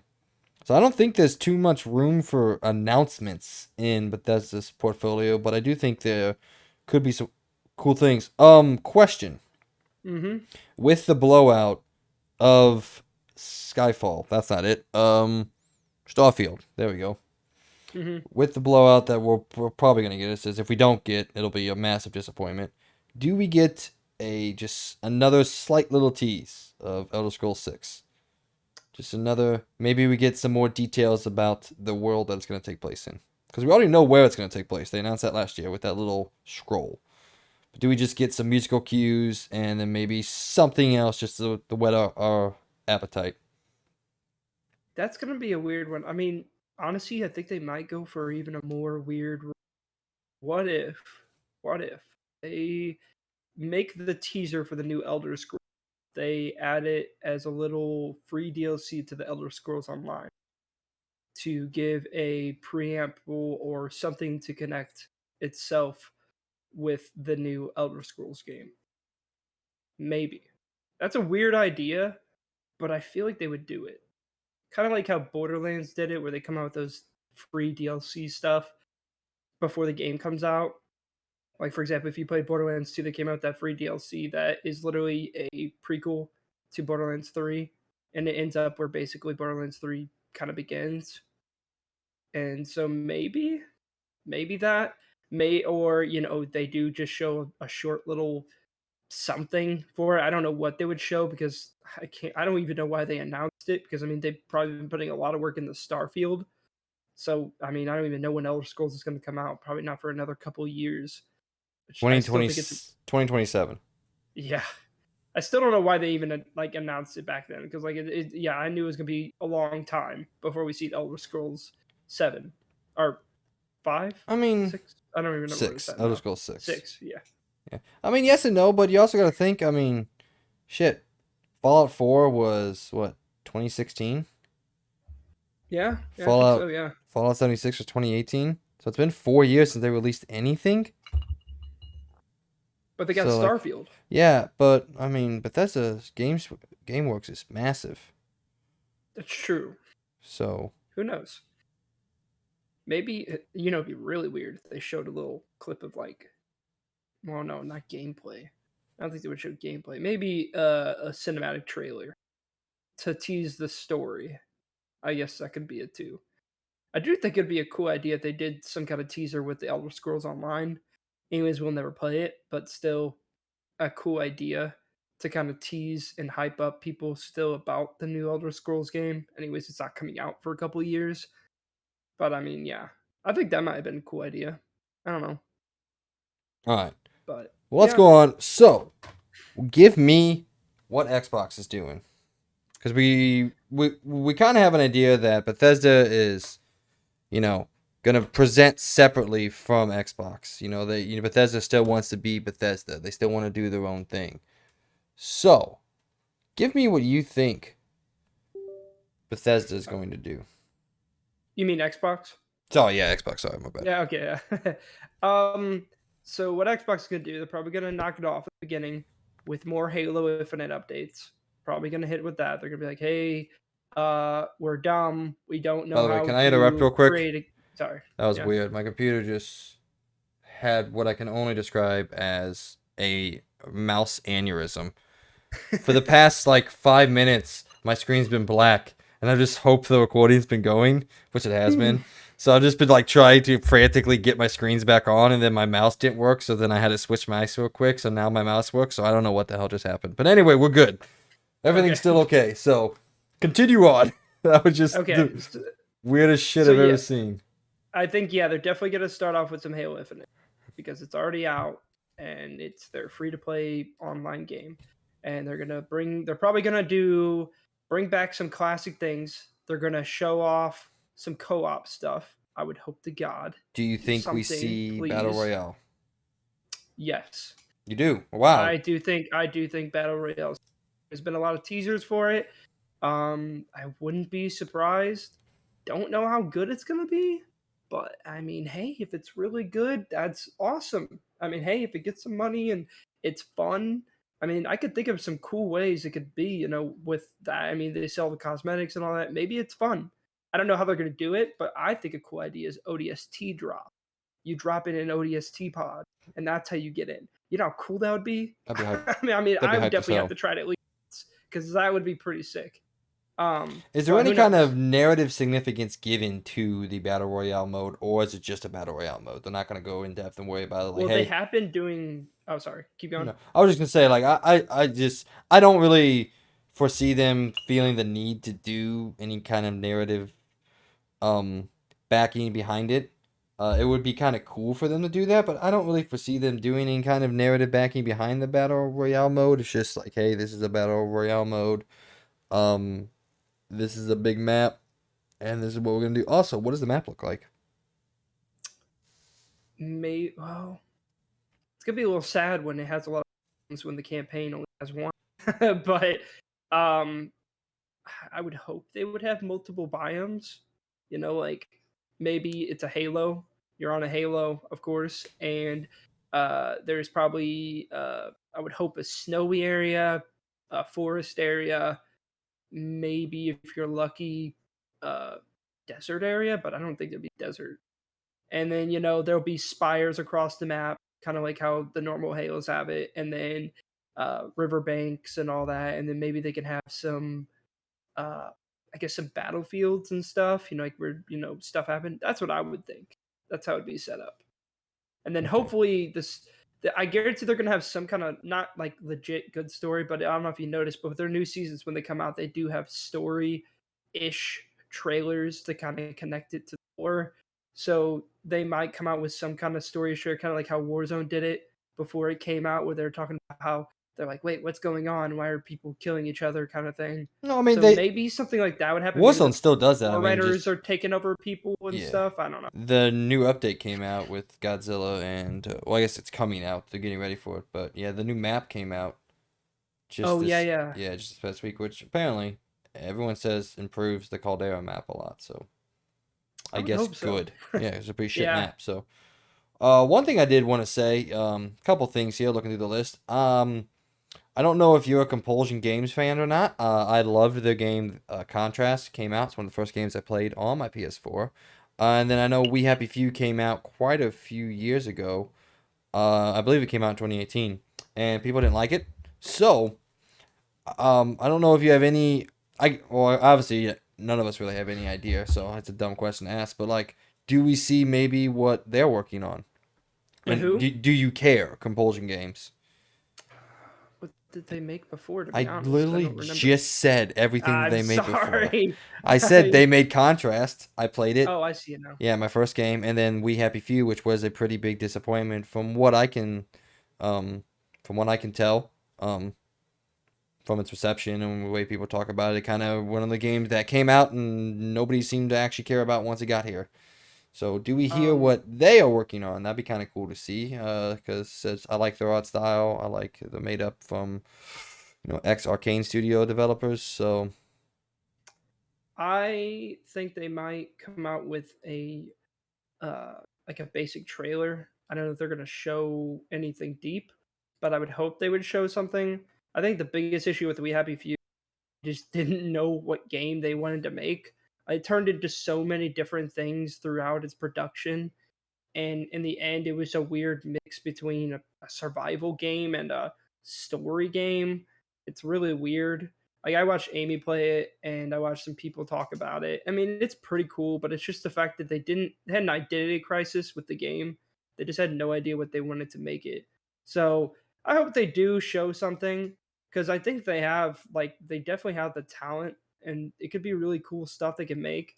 And honestly, I'm more excited too because it's something new, something different. So I hope they go crazy, but also they have a plan this time. They stick to a game and they make that game. They don't try to make 5 different games and then end up ending with one game. It was weird. So, but yeah, I would hope to see that. I did have what was the other studio I I thought was was gonna going to be? say, I think we definitely hear from Forza 8, whatever Turn 10 is working Oh on. yeah, that's Yeah, coming out. Yeah, I think we see that finally. Uh, Ninja Theory, we know what they're working on. I hope we get a release date for Hellblade. I guess it's not called Hellblade now. It's what is that? What the hell is it called? Or is it called Hellblade? I know. Oh yeah, it's I think Hellblade it is. 2. Yeah, Senua's something. I don't remember. I do think another thing that's going to be popping up. I think they're going to show more about Modern Warfare 2 and in this preview. I mean, I'd be surprised if they didn't because it's coming Well, out this year, yeah, but and I would be surprised if they don't have some kind of exclusive thing showing up on Xbox, and I would think that's would be it. Because I mean, yeah, they showed the title thing recently, but I really think they're gonna have something big to show us during the Xbox preview we'll too. see. We'll see. We'll see. And that'll be a good indication of whether there is any lingering marketing deals with Sony, because the rumor was that Sony had the marketing deal through 2024. That was the rumor. Yeah, So that'd be good. I mean, if it does show up, then we know that's not true. If it doesn't show up and it shows up in PlayStations, then well, we know that. Also, I don't know if PlayStation would do that because they obviously probably want to move. They want to move away from any Xbox affiliation or anything like that because they got their own things to do. Same way as like yeah, I don't think Xbox really. If PlayStation was to buy, I don't know, if PlayStation was to buy Square Enix, and obviously Crystal Dynamics is working with the initiative. I don't think Sony or Xbox would want anything to do with Crystal Dynamics or anything like that anymore, which would be very interesting to see how that dynamic works. yeah, Speaking that would be of interesting. Speaking of the initiative, do we see the clusterfuck that is Perfect Dark? I think And so yeah, I think they have to with all the bad because then news. it would calm Yeah, people down too. yeah, with everything that's happened. Well, I don't know if it'll calm people down because I mean, again, game previews are designed to look good. Cyberpunk looked great. I don't think it calms people down from the negative reactions they have or the worries that they have, but I think they have to show something with everything bad that's been coming out of that studio, all the terrible news, all the leaving. I think Xbox says just even if Perfect Dark's in trouble and the game's getting delayed internally, Xbox has to go to initiative and be like, hey, you got to give us something. We got to show something. Or Xbox is saying, hey, just lock it down and keep doing your thing until it's ready to go. I don't know, Yeah, but I think I we see know. I feel something. like we'll see something. Yeah. Yeah, I think we'll see some sort of update on it, some sort of new news. Um, Speaking of new news, I want to throw a hype moment at you. We can keep talking about this, but I know for a fact how the Xbox Game Showcase is going to end. Really? Yes, all these studios You are want going to to end at the end announce. or do it now? I guess yeah, you can say it now. Okay, I have two. Anything you Okay, can I say. guess I have two. I have two theories. One that I would love to happen, and one that I think is going to happen. So I'll give you the one that I think is going to happen first, and then the thing that I think that I would want to happen. So what I think is going to happen is the Xbox Game Showcase is going to be winding down. We're going to hear from all these studios, and at the very last thing, you get Phil Spencer and his like a little pudgy face walk up on stage and says, "Hey, we got one more thing for you," and Yep. it's about a 30-second thing where boom, Gear 6 comes out. Yeah, I could see it. And you I don't mean, even they really did see show. anything. It's just some lines of dialogue, and the Gears logo comes on screen, and then they roll out. Oh yeah, That's what I kind of I hope so agree. happens. No, sorry, that's what I think is going to happen. Sorry, I think there's a very good chance that we see Gear 6 in a very limited format. What I would want to happen. All right, you want to sit back for this? This is about Yeah. to blow your fucking mind. All right. Everything happens, they show other games. And then the last thing, Obsidian Entertainment comes out. Shows Avowed, finally. What it actually is. Shows maybe some gameplay for Avowed. And Xbox plays it off like this is the end. This is going to be a big killer for 2023. Avowed fall 2023 is announced. And then they go, but we've been working on something else. And Obsidian announces Fallout New Vegas 2. Dude, I would literally flip my shit. I just gave myself chills. I would die if that happened. I just gave myself chills saying that. That would be the greatest thing ever because now, obviously, Xbox owns Fallout or has a share in the IP. So, they can say, hey, Obsidian, you want to make Fallout 2? Oh, sorry, New Vegas 2. That would be hyped as hell. But also, that would be a long ways away because Obsidian's making both Avowed and The Outer Worlds 2. So, New Vegas 2 would be a long ways away. Speaking of Obsidian, what do you think we see first, Avowed or Outer Worlds 2? I would think Avowed. Yeah. But Yeah. I would hope so. Unless Outer Worlds 2 is another very... Not small. I mean, the Outer Worlds wasn't a small game, but it was small comparatively speaking. It was about a 20, 25-hour experience. Unless the Outer Worlds 2 is another 20, 25-hour experience of that Fallout in space. Yeah. But no, I'm very excited for Valve. That's probably actually my most excited game I have for Xbox outside of maybe the next Gears. I was gonna say they're gonna end with Fable. That's another thing I was gonna ask. I was like, because like, do they show Fable, like something like just a little preview, something maybe show something in engine, and just like really hype us up. Something like I want to see someone with Fable during this thing, like something. I don't know. Because I feel like something tells me we still don't see that game for at least another year. I mean, I know we won't see it for another year, but no, like I mean, like we don't see anything from it because Playground Really? Games, they just came out with Horizon last year. Forza Horizon, obviously not Horizon, but yeah, and I don't know. I think it's Fable's one of them series that I hope Xbox realizes that is a pillar of Xbox lore and Xbox history, and they don't want to screw anything up. They don't want to mess anything up. Hopefully they realize that. I mean, the OG Xbox Fable was one of the most important titles that came out with Halo.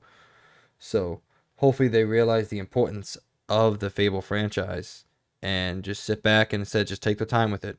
I think Xbox has enough. I think Xbox has a crap ton of stuff coming out that we know about and we want to know about. I don't think they need Fable to be rushed in any way. yeah, and I think that obviously I think Ninja Theory, because they showed off that big gameplay thing. Well, gameplay question marks. They said it was gameplay. Yeah, I believe half of what I seen was gameplay, but I'm still like, I mean, I need to beat the first one before I even play the second one. I'm still questionable about it. I'm not as excited as probably other people are, but still looks interesting. Hellblade's But great. I also think probably something Minecraft is going to be in there, but it's going to be something small as always. I don't know, maybe. Yeah, I guess Update, there's going to have to be the third party stuff mixed in with so everything that we're talking about probably isn't going to be in there because we're probably looking at hour and a half show for Xbox, hour show for Bethesda, depending on how long Todd and Howard goes up there and tells us that it just works. But so I'm thinking 2.5, 3 hours total show tops. So I don't think we're missing anything. Double there's only Fine. one more game I can think of that they are going to have to, well, not have to, but are going to showcase. Not maybe gameplay, a lot of gameplay, but maybe they'll talk more about what new things they're going to do. What's that? That's State of Decay 3. I think I was gonna say, yeah. Do we get an update that on? game has only gotten that cinematic trailer, Okay. and I would hope they would just come out maybe for a few minutes. They give out their concepts. They show some concept art. They explain some of the things they're gonna do. Like maybe they're. I mean, clearly they're adding animals. It seems like into the game, and especially zombie-looking animals. So maybe they'll talk more about the additions, like how much more deeper it's going to be, what new additions they've added since the second one, just anything new that they're doing to it. So I hope they come out with some and talk about it. I like State of Decay. I never fully got through State of Decay 2, but I love State of Decay 1 when it literally had almost no budget at all and that game came out, and that game was, in my opinion, great. I loved it a lot. I beat the whole game because that one actually had semi a story. The second one was mostly a zombie survival sim, but I still love it for that. And I hope they only improve and evolve the formula and just keep adding more and more stuff to it because I like State of Decay. It's one of those small developers that Xbox has, is that I really enjoy their games and I really want to see more. So yeah, I want to see something, just some concept art, something to explain what they're doing and what new additions they're planning on adding. That's what I want to see. It probably won't be super long, probably won't be any gameplay, but yeah, I think that'd pretty much be it. That's all I can really think of that they would be really bringing. All right. So with all of our get hype moments, our dreams and everything, give me your top 3 must have for Xbox. Like you personally think Xbox has to have. Not Bethesda. We already went with Bethesda, but Oh, okay. I think the only thing that Bethesda has to have is they have to show Skyfall. Starfield. God damn it, Yeah. Starfield. Yeah. Keep saying Skyfall. Yeah, I think that's the only must have. Like if that's not there, then that game's not coming out in November. So give me your top 3 must haves for Xbox in the next year and a half, whenever. Oh, like to come out? Oh, cause no, sorry, I said that wrong. To in the showcase for them to have come out in the next year or so. So for them to show in the showcase. Sorry. Let's see. I would probably. I mean, how long has Gears of War been out? I forgot when Gears 5 came out. Gears 5 came out 2019. 2020. 2020. No, it was in 2020. It was definitely not 2020. Was it 2019? It was either 2019 or 2018. No, it definitely wasn't 2018. Or maybe it was 2019 because I remember yeah, I think it was 2019 that came out. So I don't think they have to show anything for Gears because Gears is still present, still doing stuff with it. And they already have their money maker right now, which is Halo. So they wouldn't really have to showcase Gears. Would it be cool? Yeah, but if I had to say Gears 5 came out I would September hope 6, 2019. yeah. So yeah, I don't think they're gonna like they may show like preview it, but I don't think that's a must. I think a must would be Fable. Fable needs to be out there. They need to show that they're bringing back this and something. Just show us something. It could be concept art, story stuff. That's all I want to see. Just something to show that they have made progress in some way or form.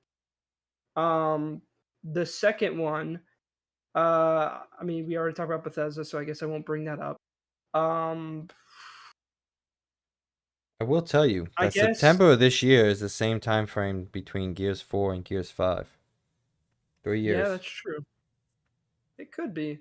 Well, they are working on that new engine, so I don't know if they would really have anything right now. Because I mean, that engine isn't even like fully there yet. Like, I Yeah. mean, it's out, but it's like still in its very beginning. Well, that's what I was saying. And Like, they showed something, and it looks great. But I like, firmly don't- believe we'll see Gear 6. When what level we'll see it is, I personally think, just a splash screen and just Yeah. let us know that it's coming, and you'll see more next year probably. But yeah, I that's what I firmly believe will happen.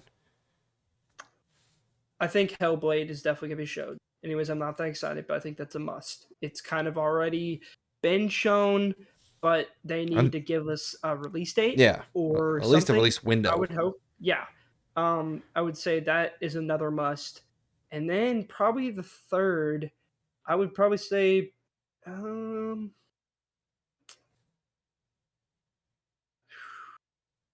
obviously I guess Forza. I mean, Yeah, I was gonna guess it's say. not a must. Maybe, Oh no, I mean I if I think had to say Forza's kind of. must, I I mean, wouldn't say must. I guess I would say Obsidian would show something. One of their projects. I think the must-haves is I personally think the initiative needs to show something. needs to show what they've been working on for 4 years that we haven't seen a single second of. Yeah. Yeah, I personally think Forza needs to be here. I think Forza Motorsport needs to be here. They need to get back in the every 2 years rhythm that they were in for quite a few years with Motorsport coming out and then Horizon coming out. I think those two are the big ones, and then I think I don't think we must see Hellblade. It'd be nice to get a release date, but we've seen Hellblade. We know where it is. I think a must have is Avowed. We got to see. I personally think we need to see something about Avowed and what Obsidian's doing. They've owned them again. They've owned them for 4 years. Um, they haven't put out a game in 4 years. I think the Outer Worlds was 2018. Let me double check my math there. Not my math, my knowledge. Okay, so 2019. My bad. I think you're right. Yeah, I knew it was No, 2018 or 2019. it's 2019. So it's been 3 years. So I think we need. I think those are the three must-haves. But said I have a lot of hope with everything that Xbox has going on that we get some bangers in June. All Yeah, right. there needs to be something coming out. Like they need to put some release dates on at least a couple games. Like there needs to be something. I feel like that is a must. All right. In my Anything else, Mr. Xbox, you want to talk about? No, just again, I kind of hope Call of Duty stuff gets shown, and obviously some of their games, like for example Fable. So yeah, just I'm excited for it. I really hope this time they actually have more details and more release dates because I feel like the last two times they showcase stuff, it hasn't been a lot. It's always been just like Halo, and that was it. And I Yeah. guess Forza. So like, I just want to see. I want to see more things from their other studios that they've had for years now actually have something to show us, like some gameplay, a release date for at least a couple of them. Yeah, it Because I feels feel like like it's there haven't been time, any big you know? projects that have released at least not a lot in my opinion, very short few, but I want to see some like more bigger games come out, like some bigger AAA ones that people are going to be really stoked for and can't wait to play. So that's what I want to see because Yeah. I mean all we ever seen is like Halo and Forza as of recently, so I It just just want kind to of feels like, it's time. Like a lot of these studios were bought in 2018, 2019, and we still don't haven't heard and with the initiative they were founded in 2018, like it's it just kind of feels like, hey, it's been 3 4 years. It's time we see the fruits of the labor. It's time we at especially least some get. next gen Yeah, exclusive. I want to we see something that's like, hey, this only runs on the Series X and Series S. Something like that. Give us something. I want to see something really put all of your effort into making it a Series X and Series S game. That's what I want to see. all right. Because I feel like we haven't really gotten that. We haven't. I mean, yeah, Forza Horizon is great because it is made to scale on so many devices, and that's probably the most next gen game I think we've gotten on the Xbox. That's an exclusive.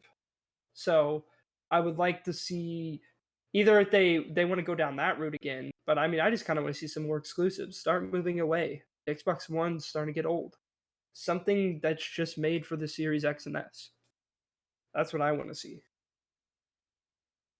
All right. Well, let's hope Xbox knocks it out of the park. I want to see a bunch of single player games I can sink my teeth into. Moving on to my neck of the woods, let's talk about Sony and, well, more importantly, PlayStation.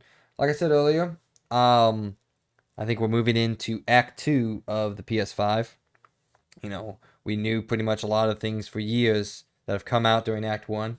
Ratchet, Miles, Horizon, God of War.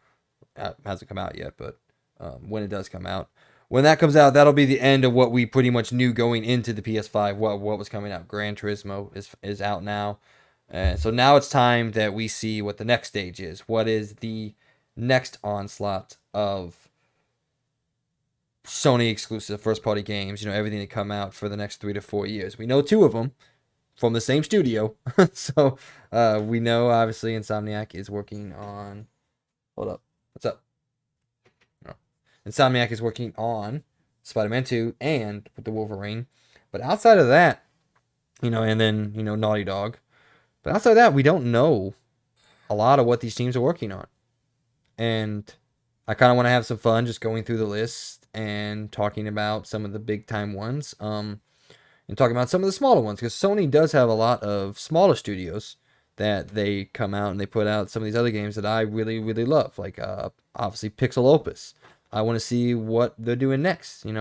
What comes after Concrete Genie. Like I loved Concrete Genie. I platinumed that game. That game was fantastic. Well, it was good, but I want to see what they're working on next. I want to see what maybe Ben Studios are working on. We know that Days Gone 2, Sony didn't want it. It got. They just said no. They don't like the pitch, and now we now know that Ben's working on a new IP. What is that new IP? What are they working on? Blue Point Games. Here's the big one. I think Blue Point Games is the biggest question mark on Sony's level. We know that they're working on a new IP, or not maybe a new IP. They're working on something new for them. It could be. Bastard.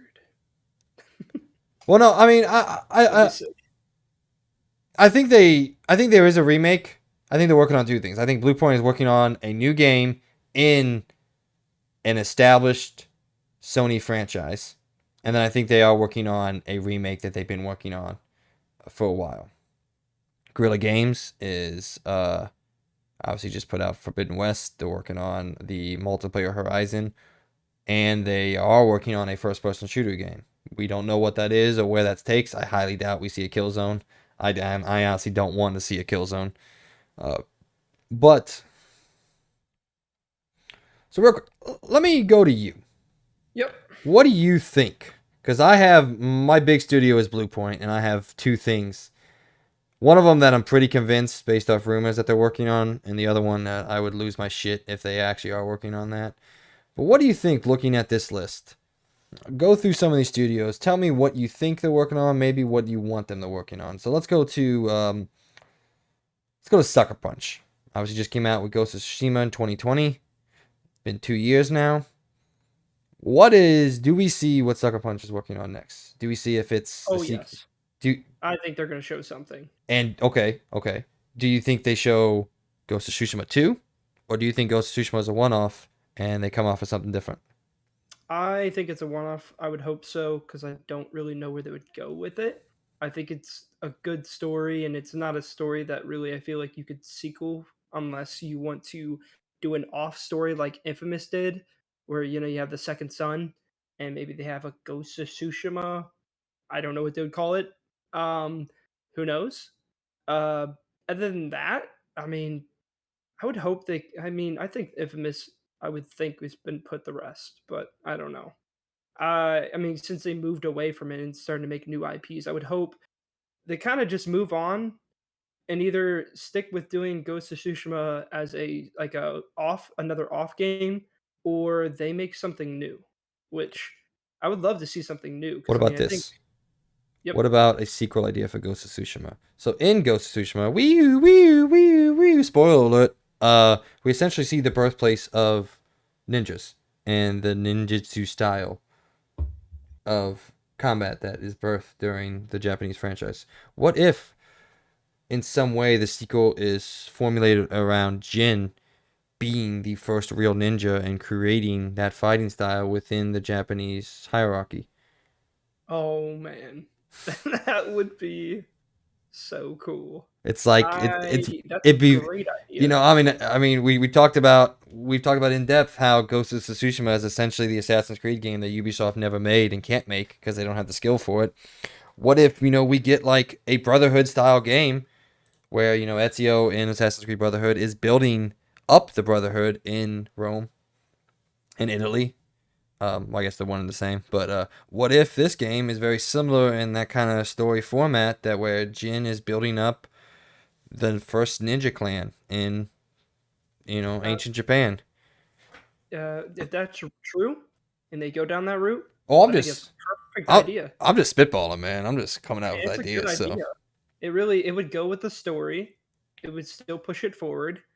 I don't know who the main villain would be oh anymore, yeah, I other have no than clue what any of that other maybe stuff is. Japan itself, and maybe an internal thing, because it's the end of the samurai, or maybe it's the battle between what was known as the samurai and now is the ninjas. I don't know. That would be interesting. It would be hard to do, I feel like. I don't know, maybe in my internal mind, I think it's hard, but maybe they have some great ideas up their sleeves. Um, Well, my internal mind, it's but hard. It's hard to make a character's hand wave, so I can't even comprehend what it takes to make these yeah, games. So so I mean, it would be good. I really don't think they should go back to Infamous. I think they kind of done that to in a point to death. I don't really think they need to continue that. I I think they. I mean, I don't know. I mean, well, maybe they have a third one in mind, or they make another off series. But like, I feel like they should just keep going forward, well, since you've and been dancing maybe around it so long, I'm gonna go ahead and show off what I think Blue Point is doing, or slash what I hope. Now, maybe this is fanboy me. I think the remake that they're making is the Metal Gear Solid remake that we have heard so much about. Patriot, maybe. No, no. The rumor is well, the first rumor was the original Metal Gear Solid, which I thought was the right move. And then the newest rumor out of Capcom is sorry, out of Konami is they're remaking Snake Eater. So they're going in like That a too. no Snake Eater's 3, Oh, I can't even keep up. but By it the way, it I watched it's first Patriot, and I it's kind of want first to play it. it's first chronologically. You said you want to play Guns of the Patriot. Yeah, I Okay, really want to play. I watch. Sorry to cut in real no, quick. you're I'm good. not. I'm gonna do it really quick.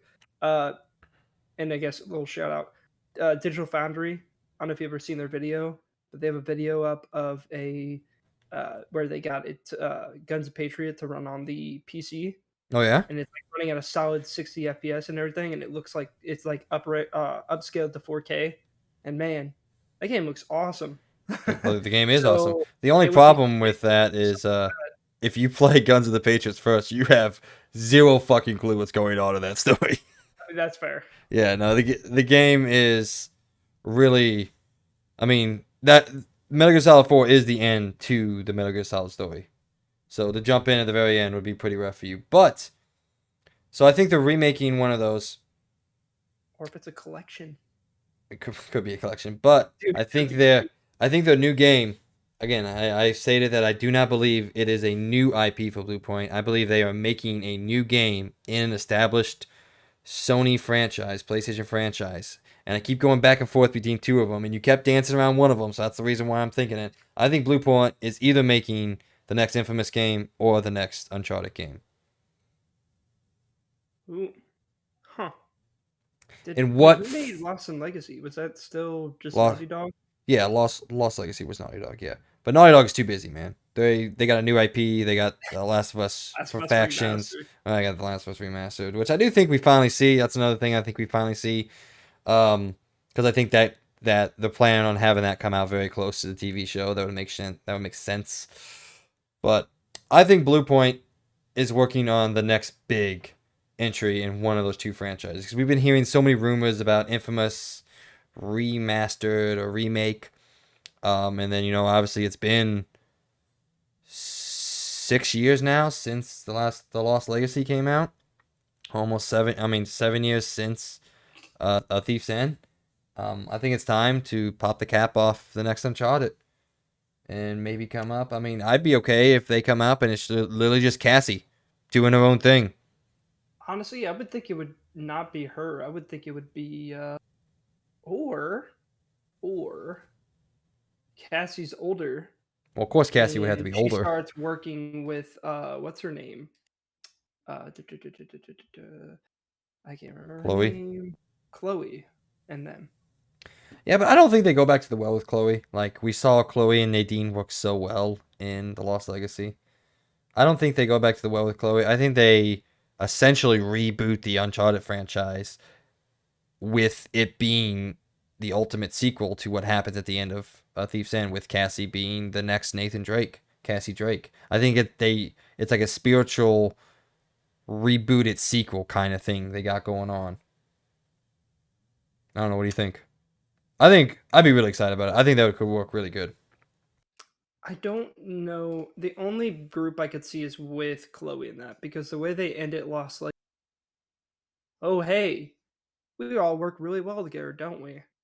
And then bam. And I honestly feel like they might be the next where the story keeps going with. Yeah, I mean, because I could see I it, don't know but where Cassie would really fit in anymore. I mean, she knows about what they did in the past, well, the but idea is there's where been like would a giant passage of time, or a long passage of time. Like we see Cassie when she's what, 8, 9, 10, something like that. Like the idea is, she's now in her mid 20s and she's going out and doing the same thing that her parents did. Maybe she's in her 30s, maybe she is like yeah, Drake was in the first game. Like we've seen a decade or so pass. So, your Chloe, your Nadine, your Nate, your um Elena, they're all done with the life. Ooh, I don't know. It'd be a little weird if they did kind of continue it. I okay. don't know. How about this then? Blue Point Games comes out on stage and they drop the mic. They're making the next Siphon Filter. Yeah, that I could work. firm I firmly believe Blue Point is working on a brand new Sony IP that the studio that created it doesn't want to work on, doesn't have time to work on. I would want to see the next Infamous. I would love to see Blue Point make an Infamous game. I think that would be fucking fire. But I really do think Sony wants another Uncharted. I don't know if Sony wants another Infamous. I think Sony wants another Uncharted, especially since the movie just came out and we saw her have relative success somehow in the grand scheme of things. But so I think Sony's maybe looking at that and they're like, hey, maybe they've been playing it for a while. They're like, we want the next Uncharted game now. And who better to make it than the people who have remade everything for you? I mean, they're the Blue Point's the guys who did the Nathan Drake collection. Who better to make the next I didn't Uncharted know game that. than Blue Point? Huh, Yeah, I didn't know that. Blue Point did the Nathan Drake collection, obviously Shadow of the Colossus and Demon Souls. So who better to make the next Uncharted game than the people who worked on Uncharted and made Uncharted? Another remaster idea I have, and it's A probably not going to be remaster, this because one. Blue Point does mostly remakes. Like they Oh, remade sorry, Shadow of the Colossus remake. from the ground up, A remade remake. Demon Souls from the ground up. I was about to say Bloodborne down the line. See, that is another big rumor, and I don't know if I know I don't know if that's everyone. going to be this one, but I'm saying down the line, Yeah, not this one. I think you're right. I think you nailed it. I think it's going to be Metal Gear, but I think the next one, possibly Bloodborne. A lot of people love that game. So it's locked behind a very bad version of it, in my opinion. Like it's on the yeah, PS4 version and it's not great, but Blue Point knows how to remaster games and make them run well.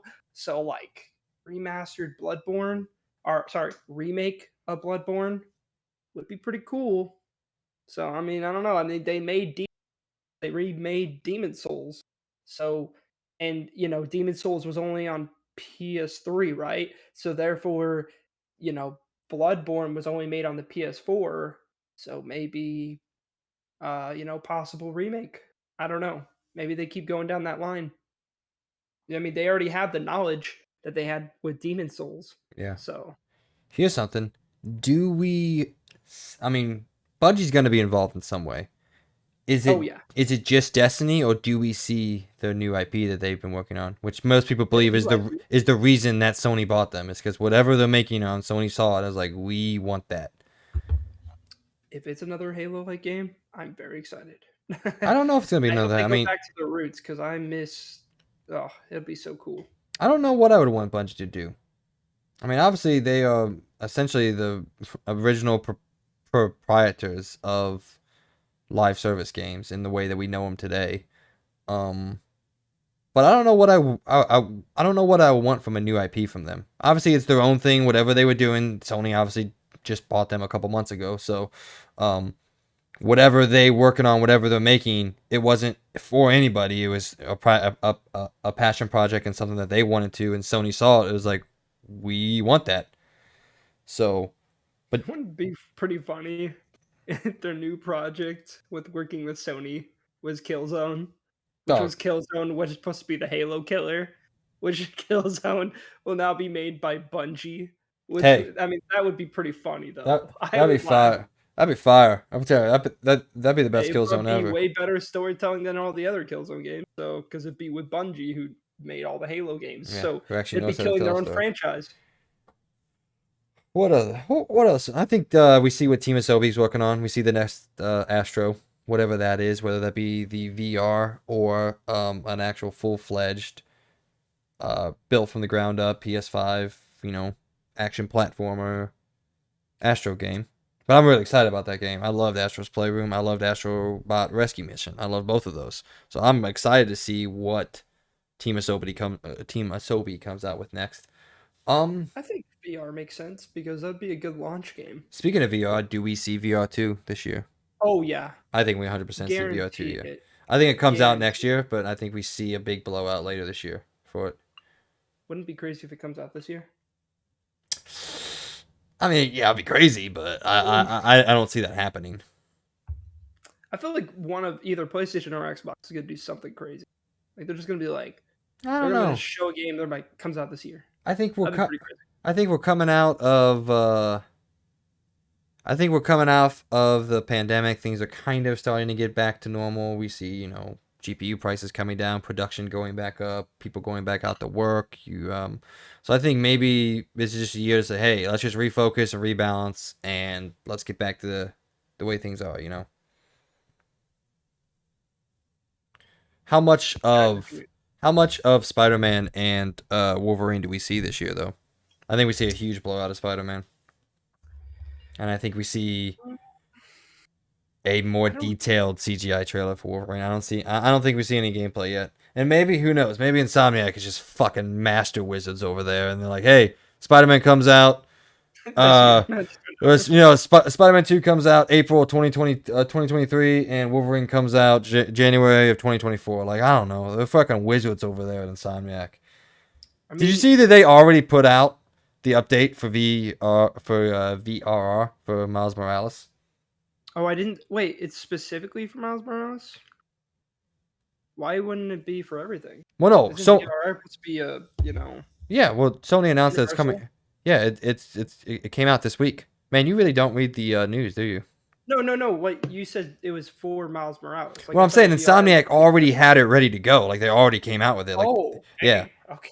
like it came out Okay. this week. VRR came out this week, which is something we'll No, talk I knew what you about. were saying. At first, I thought you were saying it specifically was only No, no, for. I said it's crazy how Okay, well, Insomniac was like, "We got this. Let's go. Let's get the shit." And apparently they had now. I think that game can run up to 120 frames a second. I don't know. Insomniac's are fucking wizards, dude. I don't know what they do over there. I mean, they could do 120. They all have to do is drop it to 1080, and they could probably be wizards enough to make it 120. Honestly, I Guaranteed. think looking if they can obviously, if they can keep doing what they're doing, I think we look back in 10 years and Sony purchasing Insomniac for like what? For like 4 million, something like that. It wasn't even that crazy. Is Yeah. the greatest purchase in modern video game history. Well, of course, they're like I mean, not exactly, but they're pretty Marvel much Spider-Man sold carrying. I 20 mean, they're million putting out good units, stuff so constantly. I mean, what they came out with? Let's see, they came out with Miles Morales. Then they even remastered the first game just because, for shits and giggles. And then they're like, all right, and then we'll make the actual only next gen Ratchet and Clank game. yeah. And then they already announced two other games. I'm It's like thinking of this. In the span of crazy. 3 years, they came out with Marvel Spider-Man, Miles Morales, and Ratchet and Clank Rift Apart, and then they're going to come out 2 years after that with Marvel Spider-Man 2 if it hits its date, and then whenever Wolverine comes out. We're looking at, possibly in the span of like 5, 6 years, they come out with all those games. 3 Spider-Man games, a Wolverine game, the next Ratchet and Clank game. Like, are you kidding me? I'll be fine with that, Stop. honestly. Stop being so good. I can't deal with how good you are. Dude, that screenshot you sent of Spider-Man, dude, that was crazy. Oh, yeah. I mean, I'm not gonna lie, even Miles Morales already looked that good. So I'm very excited. I can't wait to see what they do Well, because real quick, we can go off from what we think Sony's gonna do. There's been some rumors coming out that um Spider-Man, obviously we know it's gonna be dual protagonist, or at least we theoretically think, but it's gonna be not like GTA, and where each character has their own missions, and it can be you can play as whoever you want for whatever missions. that makes sense. And then I there's think also that the big rumor is Venom throughout the story of it becomes your third playable character, and you combine all three of them to fight against Craven. would be cool. What That if you did New Game Plus too, and you could play the whole game? with Venom. Dude, you don't. The way that you reacted to me saying that you could play as Venom in this game, possibly rumored to fight against Craven, your reaction was not hype enough. I just want to throw that out. No, I mean, I don't know. You read the comics more, so you're probably 1,000 times more excited. I mean, I love Spider-Man's heroes, but I didn't read the comic books like you did, Oh man, so I'm a you huge have that Spider-Man knowledge. fan, so yeah. The idea that we could fight as Peter Parker, Miles, and Venom against Craven the Hunter in this game, holy fucking shit. I'm losing my nerd brain, dude. I'm Anyway, unbelievably excited, anyways, because yeah, dude, they nailed Spider-Man, and I'm really happy they're continuing it because like I just want to keep seeing more and more of it. I'm okay. really excited for Wolverine too, because I mean, obviously, I'm biased. My name was, I was named after Wolverine, so unbelievably excited for that Looking too. But forward past everything that Insomniac has, what is the next thing that they work on when everything's done? Is it just do they come out with another Ratchet and Clank, another Spider-Man, another Wolverine, or does this Marvel Sony partnership just keep chugging along and they come out with the next game in the Insomniac universe? Um, fuck, I I don't think it's even. Ratchet and Clank. You think Ratchet and Clank 3? I Well, think okay, one not more. 3. I think there's one more Ratchet and Clank, I think it and I takes a think break for a little bit. they'll end.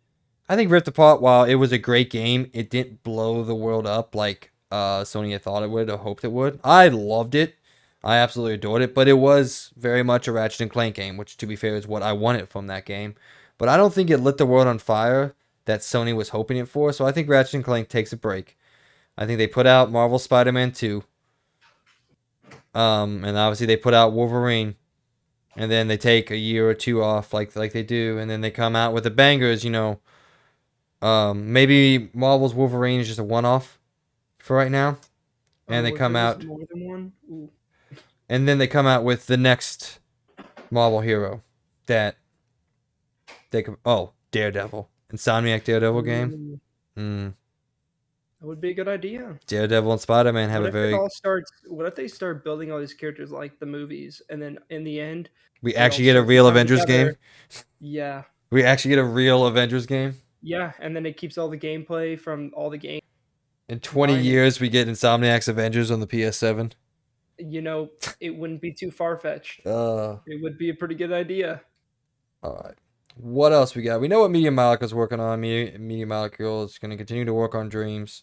It's successful for Sony, you Oh yeah, know. Dreams is still going. Like I Oh was yeah, just trying to figure out, like 100%. haven't heard anything about it in a long while. And did they even come out with the next gen upgrade or update for I don't Dreams know, or but anything? I believe Media Molecule came up with a whole new game. So like they had the art stream and they came out with a whole new game that they built in there. And obviously it's all we're getting to the point now that the people when that game first came out that started making games, those games should relatively be getting close to being done, right? Which is good because I want to see that. Because like I think that's the only issue. It's so deep that like some of these games, like one of the projects I seen that I was really excited about was the Avatar: The Last Airbender game that somebody was creating in Yeah, there. yeah, no, Every so often I would check in to see what yeah. progress he made, and he made a lot of progress. But I want to see it like finished. I want to see what it looks like and how it plays because I played a little bit of it and I think it was really good. So I was really excited to see how it finished. But I haven't played it in forever because literally just its games are just not finished yet. Real quick, do we see whatever Haven is working on? Of course, Haven is the new studio that Sony founded in 2021 and then officially acquired earlier this year. They are very open to saying they're working on live service titles. So, speaking of that, how many live service titles? Oh my God, that was English. How many live service titles do you think we see? Because Sony has announced that they are working on 10. I think we see 4 of them this year, by the end of this year. Well, we see factions, which I think is going to be live service, Yes. guaranteed. Um, whatever I think Bungie is creating, that's going to probably be live service. So that's going to be 2, and that's probably what they're going to talk about. Um, Other than that, I don't really know. I don't know what does even Haven Studios do other than just anything. Like we don't even know. Well, it's a brand new studio, so we've never seen them make a game. Well, But yeah, yeah. like I didn't know if they like any specialty or anything. well, I mean, it's founded by the creators of like Assassin's Creed and other things like that. So they're good at making games at least. So what else? We don't see anything from Housemarque. They just put out the update to Returnal. They're not doing anything. I think we do see a couple things from Firesprite. That is a huge team. That team's over 400 people's big. So I think the big rumor is they're working on the next Twisted Metal. That'd be kind of cool if we Yeah, could see that. didn't they say they've been making that for years now?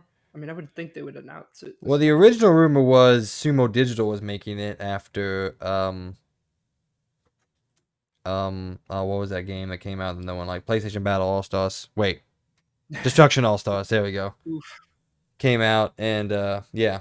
And Sony said, "Hey, so we're gonna take this game franchise from you and give it to one of our other studios." So that's the big rumor, is that it was originally over at Sumo Digital, and then after PlayStation, I think, oh my god, I keep saying PlayStation. After Destruction All Stars came out, Sony was like, "Yeah, so no, we're not gonna give this to you no more." So, real quick before we move on to the short news this week, what third-party games? Because Sony's big into making third-party deals. They've been doing it for quite a while. The big rumor that came out this week was Final Fantasy 16 is almost done, and I think we 100% see that this year, which I cannot wait. So Wait, so why wouldn't you would think? So wait, what? why wouldn't they have finished by like? Why are they working on Final Fantasy 16? I mean, who's making Final? The Luminous Productions. No, not Luminous Productions. Luminous Productions is making the fucking game Forspoken. The team that made Final Fantasy 14 is making Final Fantasy 16. Oh, the new Final Fantasy. That's what you're. What do you think I Okay. was talking about?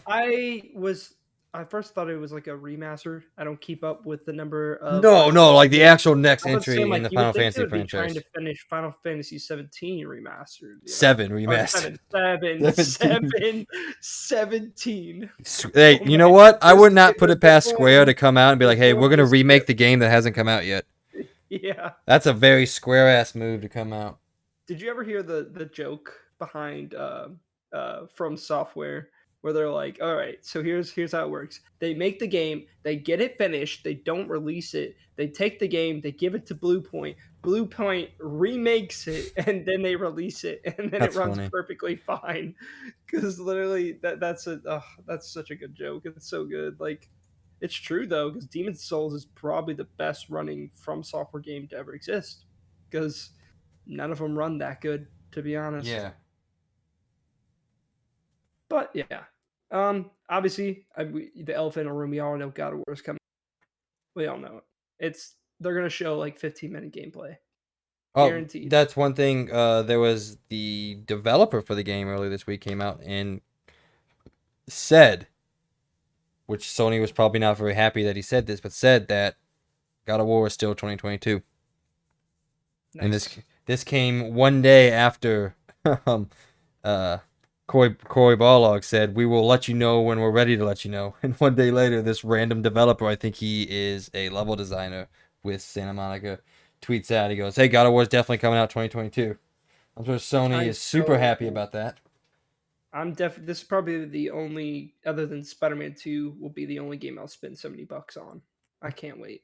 I am unbelievably excited for it. Like, uh, I can't even imagine how it's gonna be. Oh, it's The gonna be first great. one was so Like good. you know it's gonna be amazing. How amazing it Mhm. is, and if it suffers a little bit from the horizonness of it, where it's like the first one was so good that the second one can only go so far. Like we'll see, but it's still going to be a phenomenal game. So, I just can't wait to see. Yeah, and I'm all right, excited to see what new next gen things they do with it. Sorry, didn't mean to yeah, cut you no, you're off. good. I'm excited for both companies seem to be in very healthy standing. PlayStation's doing their own thing. Xbox is doing their own thing. And they both do their own thing fairly well. Xbox has the consumer friendly approach where they're putting out a lot of games and people are getting a lot for their money, and PlayStation has the quote unquote premium brand, which still works for them. I mean, they sold the next Spider-Man's going to come out and it's going to sell 20 million copies. So both Cut studios are in real quick. healthy. Did you see they hired a team to start working on backwards compatibility? that has been confirmed now. Yeah. So I told you that they've been working on it. They just fucking the PS3 was a shit console and it's hard to work with. well, I'm excited to hear that because I'm happy to hear that they're, like for me personally, who hasn't played as much PlayStation exclusives as you have, I would love to play some of their classics Yeah. and not have to go find a PS3 that can play those classics. You So have a PS3. It's called Me. no, I You can don't. just come down and use Oh, it. You know what? you live further away. I mean, Okay, I can't, in only a couple more years, I'm gonna move much closer to you. Don't worry. dude. If you do, I'll be coming over. Oh, I'm telling you, So man, we're moving to Indiana whenever I get a chance. I just, Peyton has to get her shit done. So anyway, that's too personal. You want to move on? yep, I'm Get ready. nothing else? All right. Well, ladies and gentlemen, those were our 2022 Xbox and PlayStation previews and beyond, obviously. If you have any ideas of what you want to do or what you think PlayStation and Xbox are going to do, also, if you have any Nintendo talk, please go to our Patreon, subscribe to us, let us know what you think, and we will respond to those when they come in, I guess. So, we're going to go on to Around the Point now, very quickly. Only 4 stories we got to talk about this week.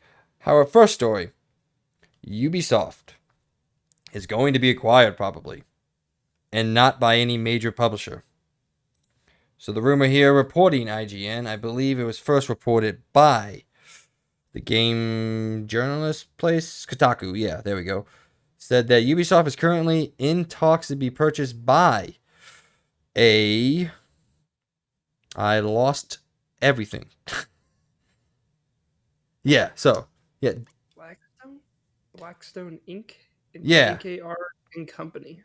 Yeah, so the private equity firms are considering a takeover. It's sad to see where Ubisoft has gone. Here's the thing. This is Here's the thing. Hold up. Maybe it's a good thing a non-gaming company is taking over this company. I hope so. Because I really do. now I know people are going to be like, well, gaming companies are focused on making good games and non-gaming companies are focused on making money. Name one Ubisoft decision in the past 5 years that hasn't been financially driven. Solely That's financially true. driven. Name one game that they've come out that have been made strictly for the gamers. What's to say this Blackstone Inc. doesn't come out and be like, hey, here's the money, and you're like, hey, we got this franchise, Splinter Cell. It's gonna sell 5 million copies, pretty much guaranteed. That's what we're projecting. They say, all right, go make it. One thing that surprised me about this whole thing is they were able to acquire licenses to make these games, Avatar and Mario, yet they're failing. Like they must have just spent all their money hoping they would last until those games come out. Here's the thing. I don't It's like, think they're failing. I mean, did you see that they closed a lot of their servers down for like about 80 to 85% of their games? Oh yeah, because no one plays them anymore. What's There's a few that what's they do. one I don't Ubisoft game that you play? me. Well, that you know that anybody plays, really. Outside of That's Siege. fair. Outside of Siege. Yeah, Siege is the Yeah. biggest thing, honestly, that keeps them going. Ubisoft has been trying desperately to make these games, these Destinies, these Halos, these Call of Duties that last, and just nobody wants them. Go back to making the games that people fell in love with you for. Yeah, I mean, I don't know where they got. Like, yeah, I get it. They were nailing it. But where did they just start being like, hey, let's just like not make good games anymore? Hey, I don't like. Well, Did they okay, lose I don't their think creative anybody teams? ever says let's not Well, I make good mean, games anymore. okay, but like, it seems like they just got more and more lazy, in a sense. Like I don't know, Yeah. like I feel like they just spend all their money on getting either like celebrities in it, like for example with Far Cry, I guess Far Cry 6, not Far Cry 5. I don't think there was anyone in that game that was really famous, but like it's just like where where did all their money go? Like what happened? Like I feel like they've gotten more and more miserable in these last 4 years than they've ever been. Oh, Because like it's again, awful, man. yeah, because it's like Wildlands, I don't think was that bad. I don't think Siege was that bad. I think Siege was. I mean, I'm kind of biased because I loved Siege, at least at the beginning. Now where it is, Siege came out in not so much. 2016 though. It was a very different. Yeah, and that was great. And then Wildlands was great, and I don't think Origins was a horrible game. I think a lot of people like that game. I personally didn't, I but like that's because I don't Origins. like the time period, and that's just my bias against that. Same for Assassin's Creed 2. I don't like Assassin's Creed 2 because of the time period, It's because because of you're the wrong. story. You're No, and I'm fucking not saying it's wrong. bad. I'm not saying it's a bad game. I'm Like just kidding, dude. it's actually Amy's favorite Assassin's Creed game, It's the which only thing Amy and respect. I agree on. But Definitely not Star I Wars. I didn't like it because of the time period, but I didn't think it was a bad game. I think it was great, and it's great. It's amazing, but like, it's just like, how did they? I mean, again, I guess they did probably. I don't know how many people they lost that were from the original teams, but I'm gonna guess a lot. And it's just sad to see how far Ubisoft has gone, especially with heavy use of NFTs and trying to shove it into all their games. Like, why?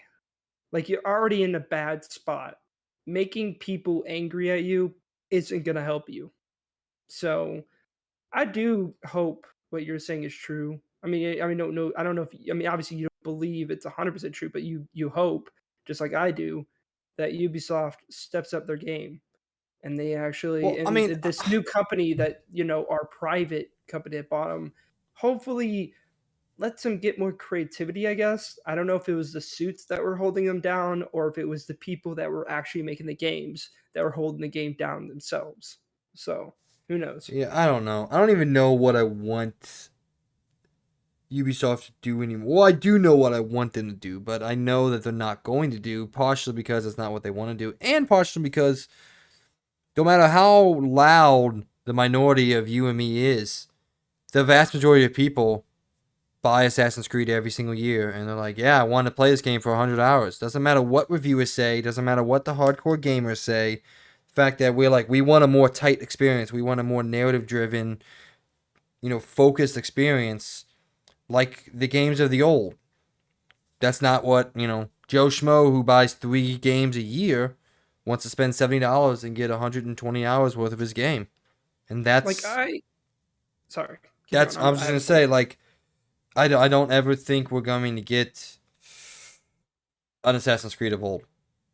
I know there's some rumors out there saying that they're making 2 different games. They're making the next, Assassin's Creed Infinite bullshit, whatever that is, and then they also are making a more original or OG Assassin's Creed for the fans. But if that's true. They ain't putting any effort into the one for the fans. They're putting all the effort into the Infinite one that's gonna try to make them a buku amount of money.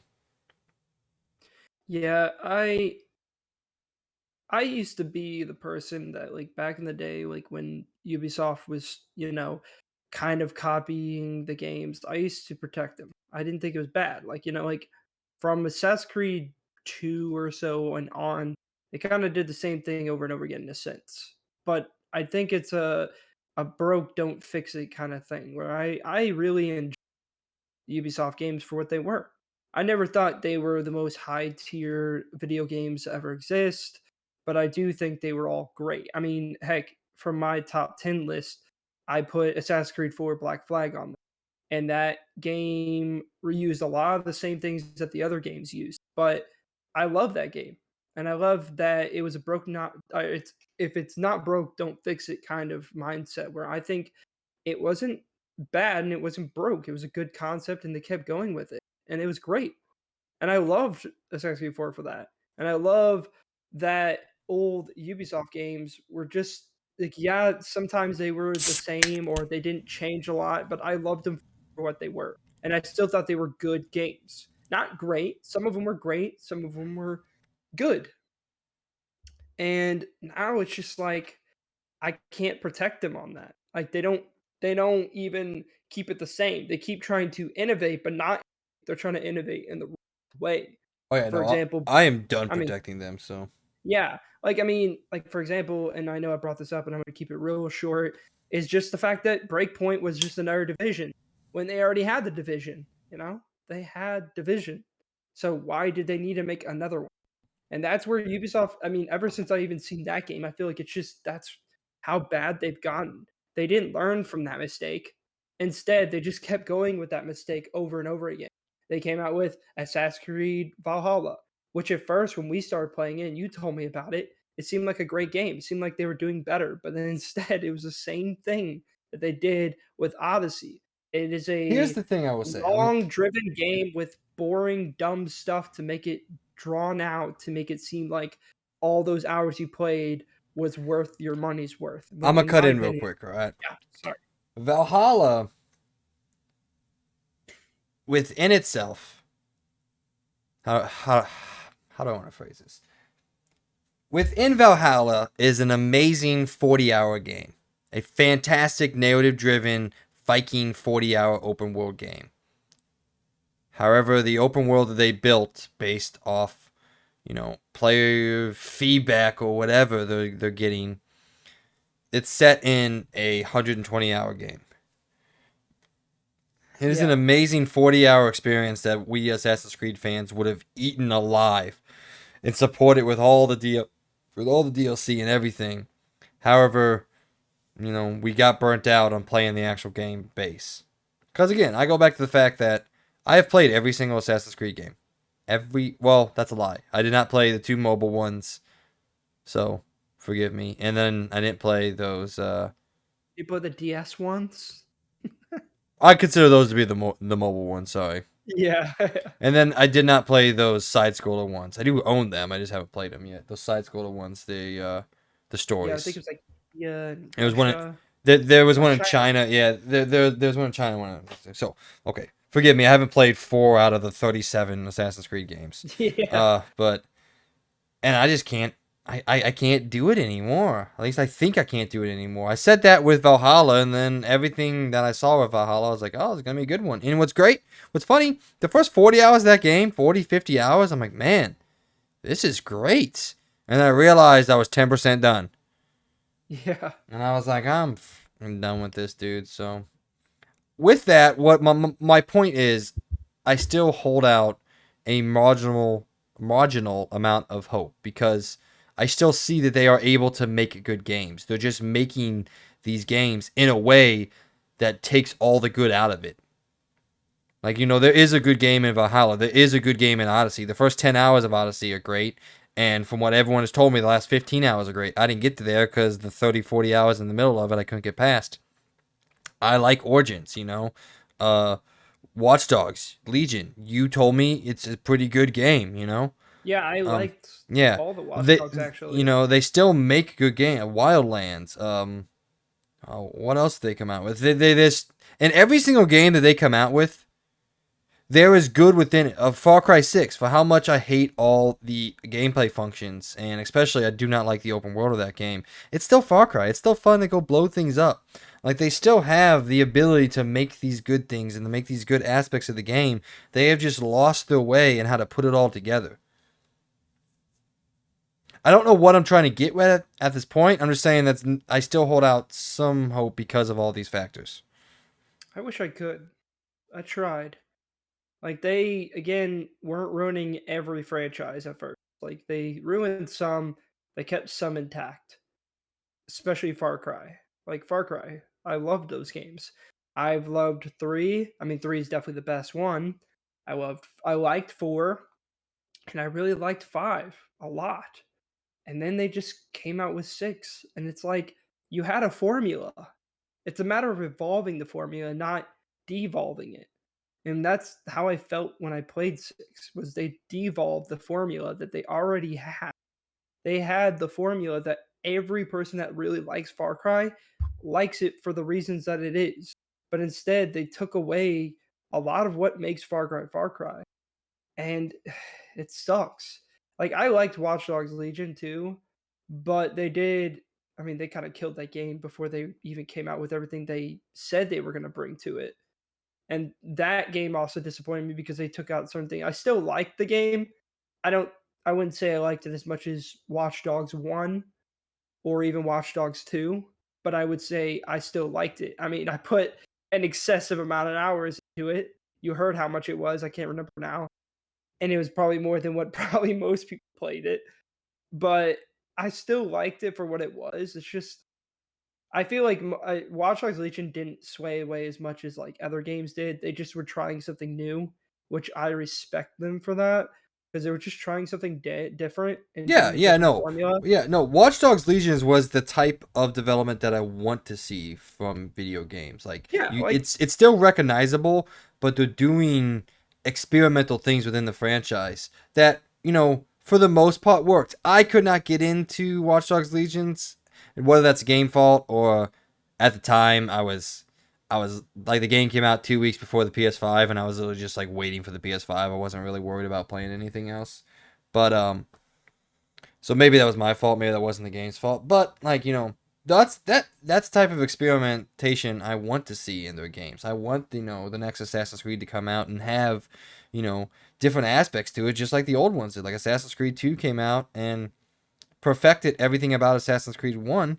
And then Brotherhood came out and like, all right, it's the same style and the same type of game. It's just now you're in charge of the actual Brotherhood, and you have these new mini games, which looking back on it now, they're very contrived ideas, but at the time they were new ideas and they were fresh ideas, and yeah, there were some things that worked, there were some things that didn't work. But then as yeah, as you said, it just seemed like when it got to a point where the games were getting in a rut, like we see this happen with every franchise, happened with Gears of War with Gears of War Judgment, happened with God of War with God of War Ascension. The difference between those games and Xbox and PlayStation and Ubisoft, Xbox came out with Gears 5, which was still Gears 5, but Gears 4 and 5, which was a much better version of Gears. And obviously PlayStation came out with God of War, which was an entirely different game and one of the greatest games ever made. And Ubisoft's reaction to that was just go make everything bigger and bloat it. And they came out with Assassin's Creed Odyssey. It's just the wrong idea. They just tried to fix their games in the wrong way, in my opinion. I'm good, by the way. I'm done with my thought. Oh, have we lost him? No. Okay. I just read Discord. He said I'd be right back. So we're gonna go ahead and move on from the Ubisoft talk. I don't think there's anything more we have to say. We talk a lot of shit on Ubisoft, mostly because we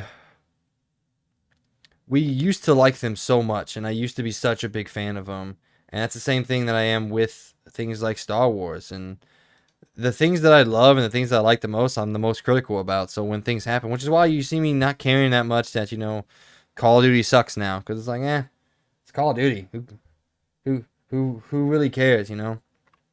So the reason Logan and I are so hypercritical of Ubisoft and we keep talking about how we're disappointed with them is because we love them so much and we used to care. We used to love everything they made, and to see where it is really pisses us off. So that is the reason why we continue to and will continue to rag on Ubisoft until they fix their shit. and I can only hope they do that, to be honest, Because, because like I was saying, my favorite things in the world, I'm the things I'm most critical about. I'm hypercritical of Star Wars. And it's one of my favorite franchises. Hypercritical of it.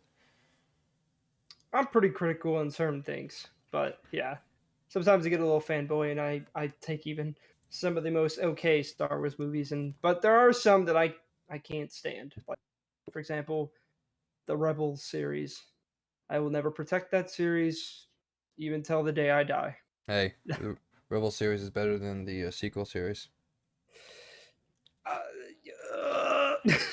I don't know about that, but It's better than 2 parts for sequel series. I don't mind Rebels. I don't. Rebels. The first season's Rebels pretty bad. The rest of them, when they start dealing more with the actual world of Star Wars, is fucking cool shit, dude. well, When that's why I yeah, feel about it. Like when the only Ahsoka comes reason into it, people, when Vader comes into it, God, that shit's so cool, dude. well, yeah, that's like the only reason that series even kept going was because they Mm. put main characters in there that people cared about and made it a part of the lore, which kind of forces people to want to watch it if they want to know the lore behind that. So that's where it's like a All little right. Any other shit you want to talk about Ubisoft? no, Get your fucking just shit together, as Ubisoft. as a From Software person, get good, Ubisoft, Oh, shut up. You please. played one From Software game. Fuck out of here. Don't Yeah. at me with that bullshit. All right. Modern Warfare 2 officially announced, logo revealed. There was some people talking in the background of the trailer. Logan, what do you think? Uh, as always, really excited because again, I think Modern Warfare is the thing that got me Call of Duty again. So, yeah, really excited. I'm happy I don't have to pay for it anymore because it's gonna come to Game Pass. So even more exciting. So, I'm excited to see more. There's some ideas that people popped up online. A few Call of Duty YouTubers I watched to hear their theories and weird people saying that they, they leaked info, but really sometimes most of the time it's wrong. There's some game modes that they're thinking about adding to excite me, so we'll see if it actually is true or not. But if it is, this might be one of the best Call of Duties ever. So we'll see. Yeah, maybe Modern Warfare will finally come down in price, and I'll finally be able to play the story. But we'll see. I'm If excited. it maybe well actually if whenever Activision purchase officially happens, which I Yeah, don't know if it true, did or true. not, Game. Well, and Game Pass might add that, so you might be able to play it. it'll officially go through sometime next year. I don't know Yeah, when, but well, as long as the government decides to not block it, because there is still that possibility that the government will say it's bordering too close to a monopoly, which I don't agree with. But the government is the government. We're all beholden to it, aren't we?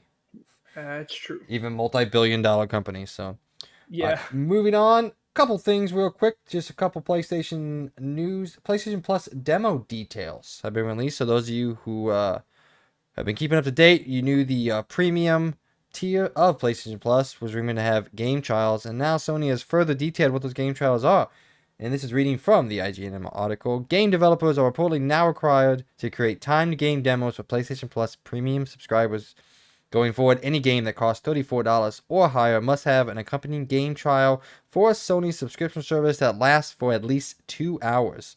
Developers reportedly have up to 3 months from the release of their game to put out a time trial, and they are required to be available on PlayStation Plus subscription service at a minimum of 12 months. Boy. I don't know how you're gonna react to this, but I think this is pretty fucking cool.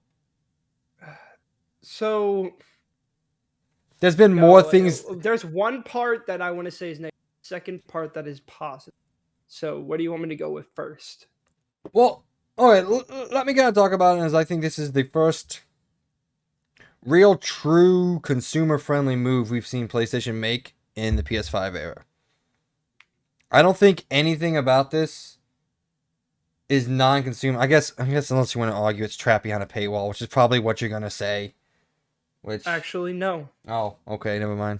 But now I have seen some people say, why the price point is there or what's the deal, because if your game costs more than $34 and it's under 2 hours, which would be the negative to having a subscription, to having a trial, because the people could essentially beat your game within those 2 hours, then maybe don't charge $35 for a game that lasts 2 hours. Maybe that's on the publisher and not Sony. I'll continue. I have more things to say, but you go ahead and go with your negative positives. Negative positive first. Okay, so I'll start with the negative. The negative is I don't like the fact that they're forcing developers to do this. I don't like that. I think it shouldn't be a forced thing, and honestly, I think that's going to make a lot of developers mad because especially if they're going to start losing money from this. Like, for example, what if they did make a 2 hour game? Let's say they did, okay, but it's the best damn 2 hours you ever had. But they originally were going to charge $34 exactly, the exact amount that they were going to do for the 2 hours, and Sony forces them to put that out there, and now they are going to lose money because everyone that pays for the premium, which I guess, yeah, it is only going to be the premium people paying for it. It's still messed up that you are literally forcing them to add 2 hour trials. That I think is messed up. Forcing them, I think, is a bad move. It shouldn't be a forced thing. It should be you know, uh, we'll pay you this much money and we'll let you do this. No, they're forcing them, which I think is messed up. I don't think you should force any developer to do anything. And to force a developer to do that, it's like saying if Game Pass was, I force games on saying to be on Game Pass because we do. We just want to force you. I think that is a anti uh, developer thing to do because that would make if I was a developer and I worked on a project like that and I wanted to charge exactly $35, the exact amount that they said, and they forced me to put my 2 hour trial on there. And it'll probably be more than 2 hours, but still, they played most of the experience within those 2 hours. Then I lost money. That is kind of messed up. I I think it's mean, a messed up system to force developers to do that. yeah, but really sit down and think about it. What 2 hour indie game that you have played costs more than 30 bucks? I mean, That's I'm going fair. back. I'm thinking the best ones. Journey, 1999. The Unfinished Swan, 14.99. Fuck, even like recent ones like I guess something like Transistor that cost $40. That was like an 8 hour game. So, but also there's been another report. Real quick, I want to jump in here. There's been another report reported by Hyperbeast that apparently the rumor is that Sony has created its own PlayStation Store team that will create the 2 hour time trials for the developers, so it shouldn't be extra work. Now this is just a rumor. Um, and whether that's true, whether or not that's true, whatever it is, it's also, they have 3 months after the game releases to come out with this. So it's not like they have to have it day and date, That's fair. you know. I And the like only way that that's a negative is that, if someone company comes out and the game doesn't work and they have to spend those 3 months fixing the game, and then that's not on Sony. That's on the developer for launching a game that doesn't work. So, now I'll get to the positive. okay. First thing first, this is an awesome thing. I think it's awesome. I mean, it's not awesome for the developers, but it's. I mean, I guess now that pretty good. And it is awesome for if people that do want to pay the premium price, not twice, the price, uh, they can try any game, and that's pretty cool because like let's say you want a game and maybe it's on sale and you're like, oh, I really want to try this game before I buy it. I always loved demos, so to have a 2 hour trial I think is a good idea because I miss demos back in the day when I played on the Xbox One and someone it was in a magazine. They would have like a demo disc Well, the and you Xbox put the demo disc. 360, every single game had a Yeah, demo. And that was yeah, and it something was that, yeah, great. the developers had to put out a demo for every single game, even back Yeah. in 2005. 2005, that's the year. 2005. 2005. So, like, it's But not unheard of, forcing well, developers to make a demo or something but like that. But I think this is semi positive. I think it's pretty good. I mean, well, not semi. It is a positive in the it makes the premium even more worth it. I mean, yeah, now And now we're looking at 700 games, plus you get demos to every plus single first all the party game. games now. Yeah. And Like for $120 a year, if you play the yearly subscription, that's pretty good. that That's that actually really that's good. that's some value. Yeah. I originally said I wasn't gonna do anything, but I'm like, you know what? If the next now, there's still some things to be worked over, especially from someone like me. Like, how does the trophy support work? If you get the demo or the time trial, how does that work? And what do those time trials look like? Is it just the beginning of the game? Because, for example, Horizon Forbidden West, the first 2 hours of that game are not representative of the next 40 hours of that game, 50 hours of that game. So, is it going to be a tailored experience? Do the developers pick what 2 hours you get to play? And also, sticking with the Horizon uh, example, like if they throw you into hour 40 for the 2 hour window, and you've never played that game, and now you're trying to fight a Thunderjaw, and you don't know how to fight a Thunderjaw because you never experienced that. Like, does that convince you to not buy the game? So there's still a lot that we don't know how these are gonna work. Just like the entirety of the PlayStation Plus thing, that we still don't know enough to really judge it fully yet. But I I personally think on a core level, this might actually get me to get the premium because I think it's it's so much value you're getting out of the money that you're spending that if for me personally, someone who's deeply ingrained in the PlayStation ecosystem, it now makes 0 cents for me to not pay the $120 a year for the premium. Okay, so what I was gonna say, now that you brought up that Sorry. there's a team behind it, Well, that's just a I rumor. think I think well, okay, if it's not true, that kind of sucks. But if it is true, I was gonna say that they may cultivate what the 2 hour trial means for each game. Maybe a developer will send a message to Sony and they'll say, "Hey, I want the 2 hour trial to only be To like the show first off, yeah. mission, the first mission, or Or or like, you know, maybe or maybe it'll be a certain part in the game that they want to show off." They tell them that they make that part, they get to that part, or whatever they do, they probably have a way to cheat their system to get to a certain point, and they'll just do that.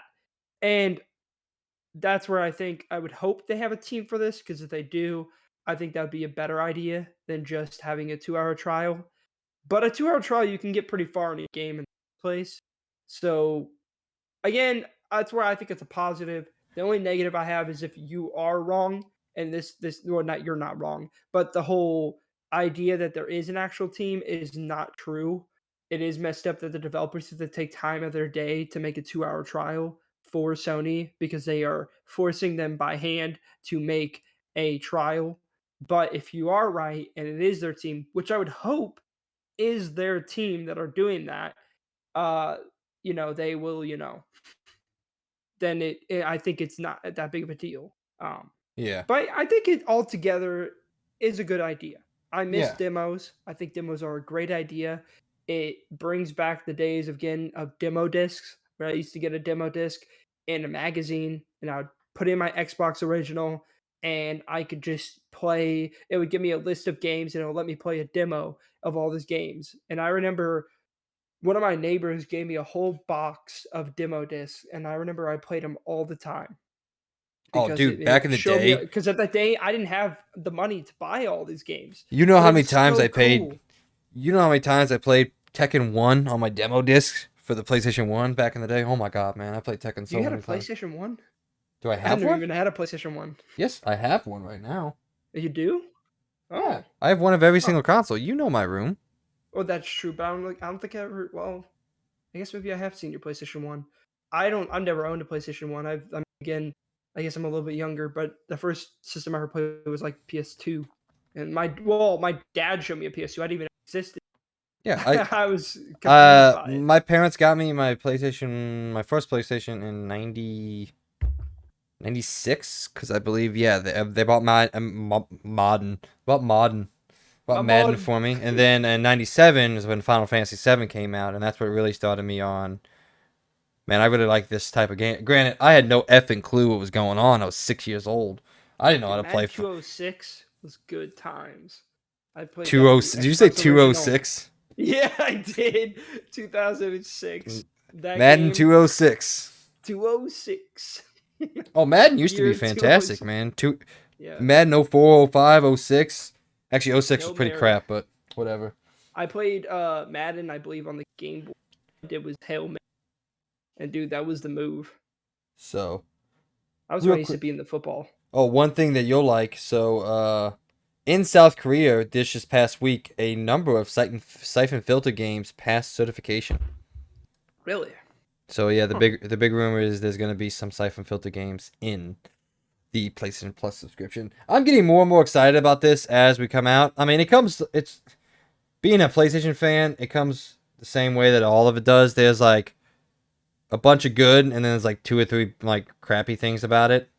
I personally don't think it's that crappy with the developers. I mean, forcing anybody to do anything kind of sucks, but they are being fair with like, look, you got 3 months to do this. Like, put a I team mean, of again, put a team of 5 people after your game comes out and say, hey, figure out how to show this game off in the best way, and give again, people 2 hours. I hope the team thing is the move, because I Yeah, think the team but thing is a more friendly manner, or a friendly way of saying, yes, "Hey, we will do the work for you." And I think that is a better move, and I really hope that's true, because I really think it is highly a negative thing to do to your developers that make games for your system. Like, yeah, they're making money off of people for your system, but it's messed up, especially for a small developer, to have to take time out of their what? They probably only have like 6 people in their team. Like, why would you want them to do that for your system? Like, I think Yeah. you should be the nice one to do that. And maybe But even also, a more nice manner if they're a small developer, give them some money because it's like messed up that you're taking away some of their time of their video game that you're taking. But again, if it's cultivated like I think it might be, like you may say it may be, then maybe it's not that bad too. Maybe it's just the first mission, but they give you a 2-hour timer to finish it. Again, that is the real question, and also, we'll see how it comes out. So what 6-person team is putting out a $40 game? I don't know. Wasn't that game for Xbox made by like 2 people? It was Oh, what was it called? It was that weird it was game that first-person that shooter, right? yeah, Yeah, yeah. Bright It or was made for something like that. PC and Xbox. Yeah, Memory Bright Infinite. Memory. Yeah, Bright Memory Yeah. Infinite. Yeah, Yeah. That game was made by I think like not that many but people at all. I'm pretty sure it's $20. So there you go. Okay, well, okay, well, but I'm pretty sure that was only the first one. I I'm think just the saying game, the the price full point game that came out was $40. I'm pretty I'm sure. just saying, when I look at it and when I go back and I think about some of the games that I've played and some of the games that came out, I don't see how this should be a problem, even if it is on the developer side. Because we're talking about, you know, I don't know of many games that launch at over, $35 that aren't backed by multi, tens, the 20s, the 30s, 40s, 50s, 60 plus people minimum, Yeah.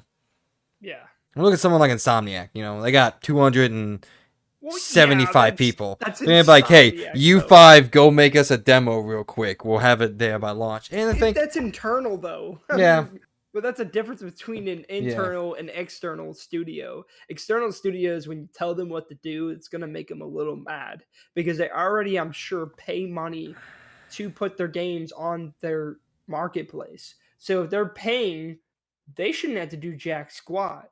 yeah. So Makes it interesting. I think I hope you're right on again team because I think the team is a good idea. I think what they do is they make 2-hour things for all the games, but then if the studio wants to put as I would say in business manners, a ticket in, they would be able to read the ticket, see what they said. If they said they want a certain part of the game to be a 2-hour timer, bam, done. They go in, they cut to the moment, put a 2-hour timer, done, done, done. I think that's a good idea. And then Also, it again, says it it takes a does, sorry, there is a question of progression. Like, for example, if Call of Duty, um, mhm. you play the first 2 hours of the story, you're like, I kind of want to buy this, and you buy it. What does that look like? Do you have to replay that first 2 hours of the story? Is there I wouldn't some think way? so. If there's some way I think that it's it's like saved. locked behind like a purchase thing or something like that. I think it's saved. Okay. I would hope that's the way they would move forward. I would think It's so. Sony. It's probably not gonna be. What are you Because talking you know how about? they've been having time trial? Like Call of Duty always does this. They've been doing this for years. Yeah. But for both PlayStation and Xbox, they are both when their games aren't, in my opinion, selling well, they start to do these trial months, and they will literally let people play the game for free. But I don't know if they let you play the campaign. I think it's only the multiplayer or certain sections of the game. Yeah. So I would think that's what they would do. Maybe they may not let you play the campaign. Maybe they'll only let you play multiplayer. Oh my And then god! you I came up out of nowhere. Oh, I came up so fast. Damn. Fucking Um, Mountain Dew Spark, man, hit me like a brick wall. dude, I feel that. Zero sugar. Can you gotta focus on that figure. I've been drinking Summer Diet body. Coke and Crown this entire time. Diet So Coke and Crown. Well, yeah, I guess the yeah, Diet Coke's good for you. yeah, that's true. Crown is not. Yeah. But So I just want to say, I personally think this is a good thing. There are some negatives that can be gleaned with this, but again, we don't fully know the extent of how this works, and maybe when we exactly. do know, then maybe my opinion will change. But moving on to our last story, VRR finally comes to PS5. Do you have anything to say about this, or the only thing I gotta say is finally? Um, awesome news. Yeah. Unfortunately, I'm there's not gonna only be a an very. Xbox fanboy and be like, finally, oh my god, it should be here by now. No, no. I It's mean, great to see that they are doing this, and I like one thing that PlayStation does better than Xbox is that they have their own uh, 3D audio, and that they're adding it to different kinds of sound systems. So, I mean, this is great. This is great news. VRR is very important to a lot of games, especially uh, I can't think Elden Ring, which I would love to get a VRR display now to play that because that game would be perfect then. Because that's what a lot of people that play on Xbox do play it on as a VRR display. So it actually that 30 something frames per second actually feels very smooth. So VRR is very important, and I'm really happy to see PlayStation doing that. PlayStation is doing that. The only calm down. No, Oh god, that was good. but That was a good one. but I would assume that PlayStation isn't gonna their developers aren't going to half ass their exclusive games to come out to basically work with VRR, which there was a big discussion on that. VRR started to become a bigger thing, and people are thinking that games are going to start to half ass and think that VRR is going to be the savior of their game.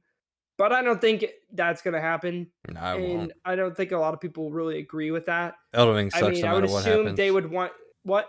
I said Elden Ring looks like shit no matter what they do. I actually runs very good on play. I mean, I've been playing on the PS5 version for the Oh, real past quick, speaking of 20 that, hours. speaking of PS4 upgrade, PS5 upgrades, the controller is Hmm. pretty cool with Cyberpunk. Oh, I know it. Well, no, I can't say I know. I was like, I no, you haven't don't played know. it. Is it good though? I mean, is it Yeah, cool? yeah, it's good. Yeah, One of the cool things to do when you're driving is every time it shifts, actually all tension out of the right trigger is released, so it's like you're actually that's shifting. sick. Yeah, it's cool. And then if you go over a bump, obviously there's all kinds of bumps, and then when you That's shoot a cool. gun, so it's cool. Anyway, all right, we All done? right. Yep. Well, I would well, we're say that's not about the done, end. but we got to finish up. But all right, the review roundup for the week of April 26th through April 29th. Zombie Army 4 Dead War. Oh my god. Let me try that again. Zombie Army 4 Dead War for the Switch came out. It's got a 72. The Serpent Rogue came out for Xbox Series X and S, PS5, Switch, and PC. Got a 79. Galactic Civilizations 4 came out for the PC. Got a 75. On April 27th, the Stanley Parable Ultra Deluxe came out on PS5, PS4, Xbox Series X and S, Switch, and PC, and got a big ol' 9-0. Dang it! Oh wow, that's crazy. April 28th saw the release of Bug Snacks for Xbox Series X and Switch, and on Switch it got a 78. No score on Xbox yet, so. That's weird. Huh. Dorfromantic came out on PC, got an 82. Rogue Legacy 2 came out on Xbox Series X and PC, got an 89. Unsold doesn't have a score yet, so sorry. Kaiju Wars came out on PC and got an 83. April 29th saw the release of Nintendo Switch Sports on Nintendo Switch, and like we said, it got a 73. Logan, I know you're excited about the Stanley Parable. Have you downloaded? Are you going to play it? I actually I downloaded it. actually really wanted to play it. I actually heard it. It actually looked really good on the Switch too, which actually surprised me. I was looking up a review on it, and it looked really good on the Switch. So I really want to try it because I've I never mean, played Stanley Parable, and I heard that they actually added new stuff to it, so it wasn't just Stanley Parable. But it'll probably be one of those games I wait till it gets cheaper because I watched a good portion of it, and they don't really care to. I want to play through it completely, but I haven't never played it. But I don't want to see the same stuff I already did and pay what was it, $40 I think for it. So I'll wait till it's like I don't know. $10. Hey, if it was to come out in July, it would have to have a 2-hour demo. That's fair. That's uh, true. Then I could have played. Well, I mean, I would have to pay, the premium membership too to get that, but that's fair. all right. Out this week for the week of May 1st through May 7th. On May 2nd, Sifu Vengeance Edition comes out for PS5, PS4. It is the physical edition of Sifu that comes with Oh, a steelbook, a 48-page collectible art book, and a digital soundtrack. By the way, I looked that up when we were doing the rest of the show because I didn't know what it was. yeah. How does it look? I need to look this up too. I didn't even know it existed either. It looks pretty good. So I want to play Sifu. well, now that the other difficulties are out, I may actually get back to it. There's other difficulties now? Yeah, What? it came out this week. It came out with easy and hard. Oh, I'm going straight easy now. because that game. Dude, you do not. Yeah. I still want you to start it on the hard I know. difficulty. My plan is if I get it, trying normal, see how far I can get. If I feel like it is excessively hard or Level I'm not 2. having fun at all. You're not getting past the fucking dance floor scene of level 2. Really? Oh my god, dude, it's so difficult. If I don't enjoy it at all, I'm really excited to play it because I think it looks really fun and really good and really fun. So I just stop. Okay. It looks really good, really fun, and really good. Okay. It's really fun. Looks fun. Oh god. Okay, I mean it looks good. Okay, I really want to try and it's fun. Okay, that crown's really hitting you, huh? Possibly. On May 3rd, Dungeon Defenders Awaken comes out on PS4. Loot River comes out on Xbox Series X and S and PC. Then on May 5th, Overcooked All You Can Eat comes out on Stadia. And Trek to Yumi comes out PS5, PS4, Xbox Series X and S, and PC. I know you're not excited about Trek to Yumi, but I'm telling you, man, this game's gonna to Game Pass. You just get on Game Pass. But the trophies, yo. Yeah. And then I gotta pay for Game Pass. You get achievements. You have you don't have Game Pass anymore? Oh, no, I canceled that shit, dude. I mean, that's fair. I gotta get ready for PlayStation Plus to come out. Oh, okay. Calm down. No, I really just canceled because there's nothing I'm playing on right now. So I really can't wait for the co-op to come out because I want to play Halo Infinite with you. Because I'll definitely play it again. I also want to play Borderlands 3 with you. Which, by the way, I guess the news is, it's now crossplay, like we talked about. So we'll have to play that together at some point. yeah, and I'm still waiting on you to download this fucking Dragon game. Oh yeah. I tell you about it every single week, man. Well, I don't know what you're doing all week. I don't want to There's this thing called a phone. You can text me, but like, hey, you want to play the Dragon game tonight? Phone? And I'd be like, okay. Come on now. Come on now, goddamn. We gotta play it though.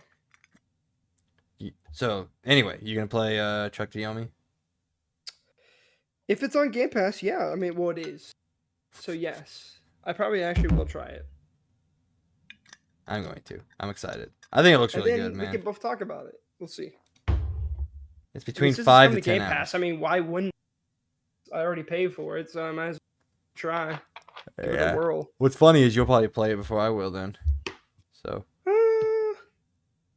we'll see. I still gotta beat Elden Ring. No, it's only $17.99. It's not bad at all. Well, it's free on Game Pass, so. True. I'm just joking. No, hey, you're right. Well, not free, but I mean, I guess it's free. It's kind of free. It's free with a purchase. Yeah. All right. Ladies and gentlemen, this brings us to the end of our show. Everyone who has been watching and or listening, we just wanted to take this time and thank you from the bottom of our blood pumpers. Without your support, we could not do what we're doing here. Please help us continue to grow by telling everyone that you know, whether that be friends, family, or boyfriend, girlfriend, or whatever, that you like us here at the XP Podcast, at the Experience Points. Please let us know, and we are going to continue to bring you more and more shows with that review of Lego Star Wars: The Skywalker Saga coming out sometime this week. Don't know when, but we're going to record that this week and put it out. Probably Saturday, but Logan, any last words? Saturday night. Well, maybe we could do during the week. But my last words, as always, like every podcast, thank you for listening. Hope you guys are having a good day. Either you're working out, doing etc. We really appreciate it, as always. And as always, just have a great day and thank you for listening. And if you have any comments, or maybe you just want to bring up a subject about what we talked about during the podcast, just comment down below on our channel. And if you would like to support us in any way with, money, we do have the Patreon linked down below. But as always, you do not have to do that. And we don't expect you guys to give us any money. We just appreciate that you guys sit down and listen to us as always. And we appreciate you guys. Thank you. Once again, thanks everyone for listening and following along with us. I hope everyone has a great week, and we'll talk to you on the next one. See you guys. See ya.